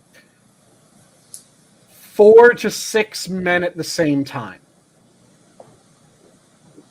Because that one is over 100 pounds.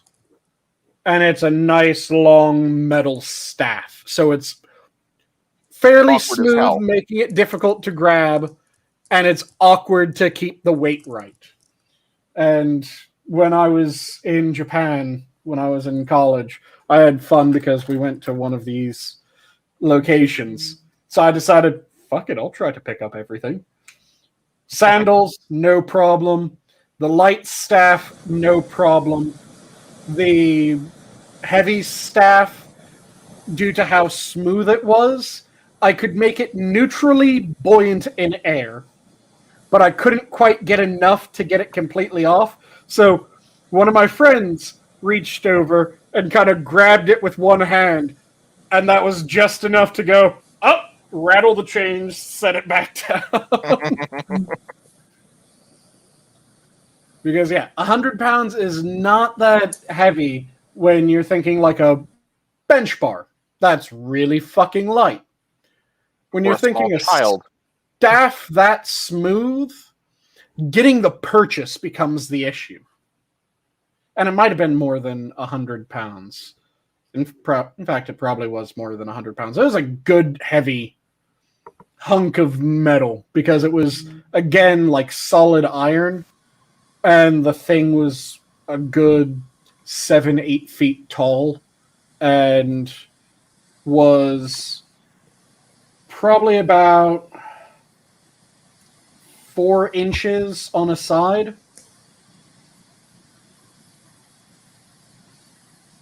So massive goddamn staff. So yeah, not small here.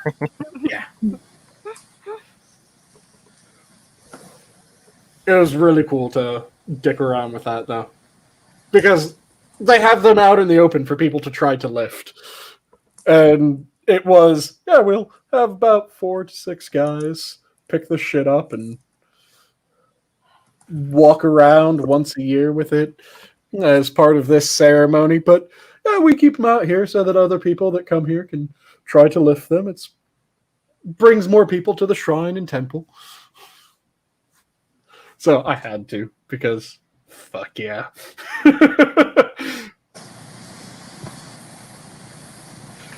But yes, it is about that time. In fact, it's past that time. Half an hour So- past that time. Shall we go around the horn? Sure. Who wants to go first?